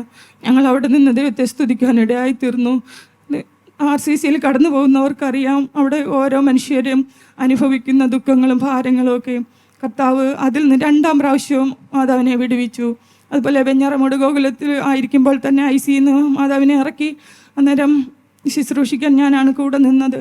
ആ സമയത്ത് 5-6 ദിവസം റൂമിൽ ഇങ്ങനെ ICന്ന് ഇറങ്ങിയ ശേഷം റൂമിലായിരുന്നപ്പോൾ എല്ലാം മാതാവിന് എഴുന്നേറ്റിരിക്കാൻ കഴിയില്ലാതെ കിടപ്പിലായിരുന്നു. ആ സമയത്ത് എല്ലാം കിടക്കയിലായിരുന്നു എല്ലാം ചെയ്തുകൊണ്ടിരുന്നത്. ഒരു ദിവസം എനിക്ക് വളരെയധികം ഇങ്ങനെ ഭാരം തോന്നി. ഞാനിങ്ങനെ ദൈവത്തോട് പ്രാർത്ഥിച്ച്, മാതാവ് ഞാൻ കരയുന്ന കണ്ടു കഴിഞ്ഞാൽ അമ്മയ്ക്ക് അതൊരു വിഷമാവുമല്ലോ എന്ന് എൻ്റെ മനസ്സിൽ തോന്നിയിട്ട് രാത്രി കിടന്നപ്പോഴെൻ്റെ കണ്ണിങ്ങനെ നിറഞ്ഞൊഴുകാനിടയായി തീർന്നു. കർത്താവേ, ഇങ്ങനെ ഈ നിലയിലായി തീർന്നാൽ എന്ത് ചെയ്യുമെന്ന് ഞാൻ ദൈവത്തോട് പ്രാർത്ഥിച്ച സമയത്ത് ഞാൻ പറഞ്ഞു, കർത്താവേ, ഒന്നുകിൽ ദൈവത്തിൻ്റെ പ്രവൃത്തി വെളിപ്പെടണം, ഒന്നുകിൽ ദൈവം മാതാവിന് സുഖം കൊടുക്കണം, അല്ലെങ്കിൽ ദൈവം ആരോഗ്യം ആയുസ് കൊടുക്കുകയാണെങ്കിൽ എഴുന്നേറ്റ് നടക്കണം, അല്ലെങ്കിൽ ദൈവത്തിൻ്റെ ഹിതം നിറവേറണമെന്ന് ഞാൻ ദൈവസന്നിധിയിൽ പ്രാർത്ഥിച്ചു. ഒരു അരമണിക്കൂർ കഴിഞ്ഞില്ല, എന്നെ തന്നെ എനിക്ക് വിശ്വസിക്കാൻ കഴിഞ്ഞില്ല. ഒരു അരമണിക്കൂർ കഴിയുന്നതിന് മുമ്പ് അമ്മ എന്നെ വിളിച്ചു, മോളെ ഒന്ന് എഴുന്നേക്കാവോ എന്ന് ചോദിച്ചു. ഞാൻ പറഞ്ഞു, എന്താ അമ്മ എന്ന് പറഞ്ഞു. ഞാൻ എഴുന്നേറ്റ് ഒന്ന് പറഞ്ഞു, എന്നെ ഒന്ന് പിടിച്ചെന്നെ ഒന്ന് ബാത്റൂമിലോട്ടൊന്ന് കൊണ്ടുപോകാവോ എന്ന് ചോദിച്ചു. ഞാൻ പറഞ്ഞു, വേണ്ട, അമ്മയ്ക്ക് ഡയപ്പർ ഉണ്ടല്ലോ, കുഴപ്പമില്ല എന്ന് പറഞ്ഞു. അന്നേരം അമ്മ പറഞ്ഞു, സാരമില്ല മക്കളെ, എനിക്കിപ്പം നല്ലൊരു ആരോഗ്യം തോന്നുന്നുണ്ട്, ഒന്ന് നടക്കാൻ തോന്നുന്നുണ്ടെന്ന് പറഞ്ഞു. ഞാൻ അന്നേരം ഞാൻ എന്തോ ചെയ്യണമെന്ന് എനിക്കറിയാം. കർത്താവ് ഇത്രയും ദൈവം വലിയവനാണെന്ന് ദൈവത്തെ മനസ്സിലാക്കുവാൻ എൻ്റെ കർത്താവ് എൻ്റെ ജീവിതത്തിൽ സഹായിച്ചു. എൻ്റെ അടുത്ത് കിടന്ന ഹസ്ബൻഡ് അറിഞ്ഞിട്ടില്ല, വേറെ ആരും അറിഞ്ഞില്ല ഞാൻ കരഞ്ഞത്. പക്ഷേ എൻ്റെ കർത്താവ് എന്നെ കണ്ടു. ദൈവത്തിൻ്റെ വലിയ പ്രവൃത്തി അവിടെ വെളിപ്പെടുവാനിടയായി തീർന്നു. പക്ഷെ മാതാവ് മരിക്കുന്നിടം വരെ അധികം ഒരാഴ്ചയും കിടന്നില്ല. 2 ദിവസമാണ് മാതാവ് കിടപ്പിലായിരുന്നത്. അതുവരെയും മാതാവ് കിടപ്പിലാകാതെ രോഗിയായിരുന്നു, പക്ഷേ കിടപ്പിലാകാതെ കർത്താവ് സൂക്ഷിച്ചു. ദൈവത്തിൻ്റെ പരിപാലനത്തിനായി ദൈവത്തെ സ്തുതിക്കുന്നു. അതുപോലെ എൻ്റെ പിതാവും വളരെയധികം, എൻ്റെ കുഞ്ഞുനാൾ മുതലേ എൻ്റെ പിതാവ് രോഗിയായിരുന്നു. ഇടയ്ക്കിടയ്ക്ക് ഇങ്ങനെ രോഗം വരും, പിന്നെ മാറും, അങ്ങനെ ജോലിയൊക്കെ ചെയ്തുകൊണ്ടിരുന്നതാണ്. കഴിഞ്ഞ വർഷം പിതാവിനും ഒരു രോഗമുണ്ടായി. ഷുഗറിൻ്റെ അസ്വസ്ഥതയാൽ കാല് മുറിക്കാനിടയായി തീർന്നു. എന്നാലും ഇപ്പോഴും സന്തോഷത്തോടെ ഭവനത്തിലായിരിക്കുന്നു. ദൈവം എത്രത്തോളം ദൈവം നടത്തുന്നു, എൻ്റെ കുഞ്ഞുങ്ങളും ദൈവം നടത്തുന്നു. എനിക്ക് ദൈവവേല ചെയ്യാൻ എനിക്ക് വളരെയധികം ആഗ്രഹമുണ്ടായിരുന്നു. എന്നാൽ ഞാൻ ദൈവവേല ചെയ്യുന്ന ചർച്ചിൻ്റെ എല്ലാ കാര്യങ്ങൾക്കും, പരസ്യയോഗങ്ങൾക്കും, മറ്റുള്ള VBS ആയാലും മറ്റുള്ള കുഞ്ഞുങ്ങളുടെ ഇടയിലുള്ള പ്രവർത്തനങ്ങൾക്കായാലും എന്നെ കൊണ്ടാവോളം എനിക്ക് പോകാൻ പറ്റുന്നതിനെല്ലാം ഞാൻ പോകും. ട്രാക്ട് കൊടുക്കുന്നതിനായാലും എല്ലാ കാര്യങ്ങൾക്കും എനിക്ക് ഞാൻ ദൈവം എന്നെ നടത്തുന്നത് പോലെ ഞാൻ പോയിക്കൊണ്ടിരിക്കുന്നു. എൻ്റെ മോനും അതുപോലെ തന്നെ കുഞ്ഞുങ്ങളുടെ ഇടയിൽ പ്രവർത്തിച്ചു കൊണ്ടിരിക്കുന്നു. ചിൽഡ്രൻസ് മിനിസ്ട്രിയിൽ അവന് വർക്ക് ചെയ്യുന്നു. അതുപോലെ തന്നെ ഒരു യൂത്ത് മിനിസ്ട്രി ഉണ്ട്. അപ്പം അതിന് എക്സോൾട്ട് എന്ന് പറഞ്ഞുകൊണ്ട് യൂത്ത് മിനിസ്ട്രി ഉണ്ട്. അപ്പോൾ അതിലും വർക്ക് ചെയ്യുന്നുണ്ട്. അതിലെല്ലാം പൈതൽ അവന് ഒരു ദൈവഹിതപ്രകാരം ദൈവം അവനെക്കുറിച്ച് എന്താണ് ആഗ്രഹിക്കുന്നത് അതുപോലെ ദൈവം ഉപയോഗിക്കുന്നതിന് വേണ്ടി ഞാൻ പ്രാർത്ഥിച്ചുകൊണ്ടിരിക്കുന്നു. അവൻ്റെ കൂടെ തന്നെ പ്രവർത്തിക്കാൻ എനിക്കും ആഗ്രഹമുണ്ട്. ദൈവമക്കളുടെ പ്രാർത്ഥന അപേക്ഷിച്ചുകൊണ്ട് ദൈവം സഹായിക്കട്ടെ, അനുഗ്രഹിക്കട്ടെ. മോനും ദൈവത്തിൻ്റെ ശുശ്രൂഷയിൽ അനേകരെ ദൈവത്തിന് വേണ്ടി ആദായപ്പെടുത്തുവാൻ ദൈവം പ്രവർത്തിക്കട്ടെ എന്ന് പ്രാർത്ഥിക്കുന്നു. ഷീജരാജിന് 4 mark. 4 marks for Sheejaraj. Brother doctor Mathews Varghese ക്രൈസ്തവ ലോകത്തിന് സമ്മാനിക്കുന്ന 31ാമത് ഗാനസമാഹാരം. സർവശക്തൻ സർവാധിപൻ എൻ്റെ ദൈവം യഹോവ.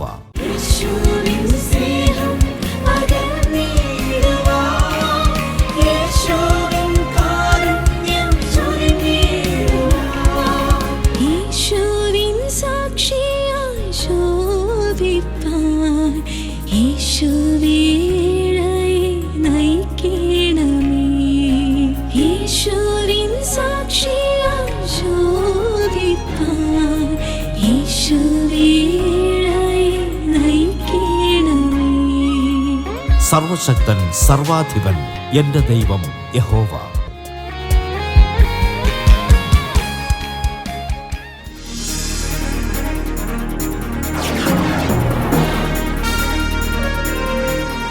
അടുത്തതായിട്ട് നമ്മുടെ റാപ്പിഡ് റീഡിംഗ് റൗണ്ടാണ്.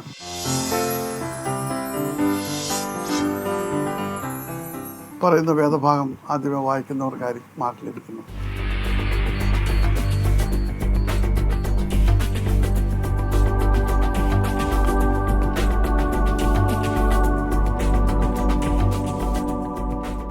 ബൈബിൾ അടയ്ക്കണം. 1 രാജാക്കന്മാർ 11:31.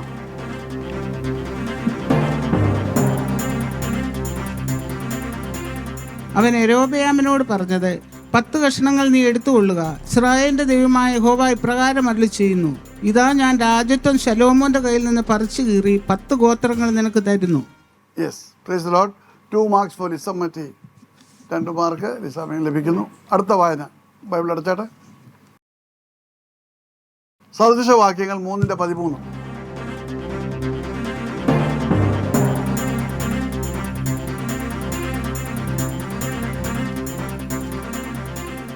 ജ്ഞാനവും വിവേകവും പ്രാപിക്കുന്ന മനുഷ്യൻ അനുഗ്രഹിക്കപ്പെട്ടവനാകുന്നു. ശരിയായ വായനയാണ്. Mary Mark gets 2 marks.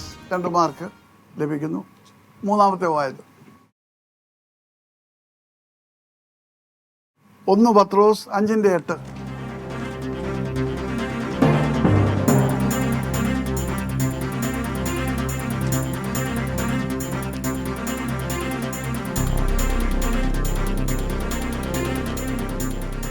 സമചിത്തരായിരിക്കുവിൻ, ജാഗരൂകരായിരിക്കുവിൻ. എന്തെന്നാൽ നിങ്ങളുടെ പ്രതിയോഗിയായ പിശാച് അലറുന്ന സിംഹം എന്ന പോലെ ആരെ വിഴുങ്ങണമെന്ന് തിരഞ്ഞു ചുറ്റി നടക്കുന്നു. Praise Lord. Sheejarajan gets 2 marks. 2 mark Sheejarajan ലഭിക്കുന്നു. കാണാപ്പടം വായിച്ചാൽ പറയായിരുന്നു, അറിയാവുന്ന വാക്യമില്ല നമുക്ക് എല്ലാവർക്കും. ശരി, അവസാനത്തെ റീഡിങ്, 4ാമത്തെ വായന.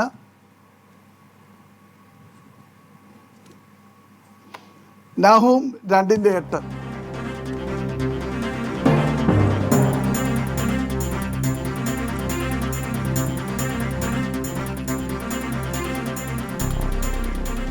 നിനവേ പണ്ടേ ഒരു ജലാശയം പോലെ ആയിരുന്നു, എന്നാൽ അവർ ഓടിപ്പോകുന്നു. നിൽക്കുവിൻ നിൽക്കുവിൻ എന്നവർ നിലവിളിക്കുന്നു, എന്നാൽ ആരും തിരിഞ്ഞു നോക്കുന്നില്ല. So Lily Edward gets 2 marks. 2 mark. ഇതോടുകൂടി നമ്മുടെ ഈ എപ്പിസോഡ് ഇവിടെ പൂർണ്ണമാകുന്നു. ജഡ്ജസ് ഇപ്പോൾ മാർക്ക് ടാബുലേറ്റ് ചെയ്ത് പറയാവുന്നതാണ്.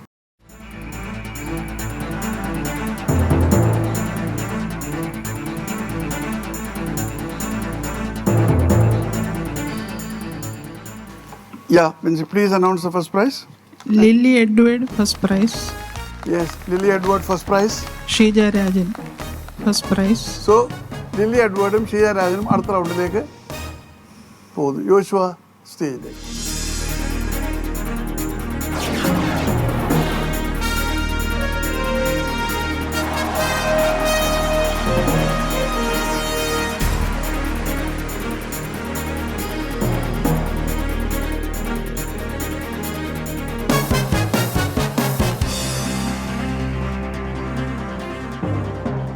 അത് നമ്മുടെ ഈ എപ്പിസോഡ് ഇവിടെ പൂർണ്ണമാകുന്നു.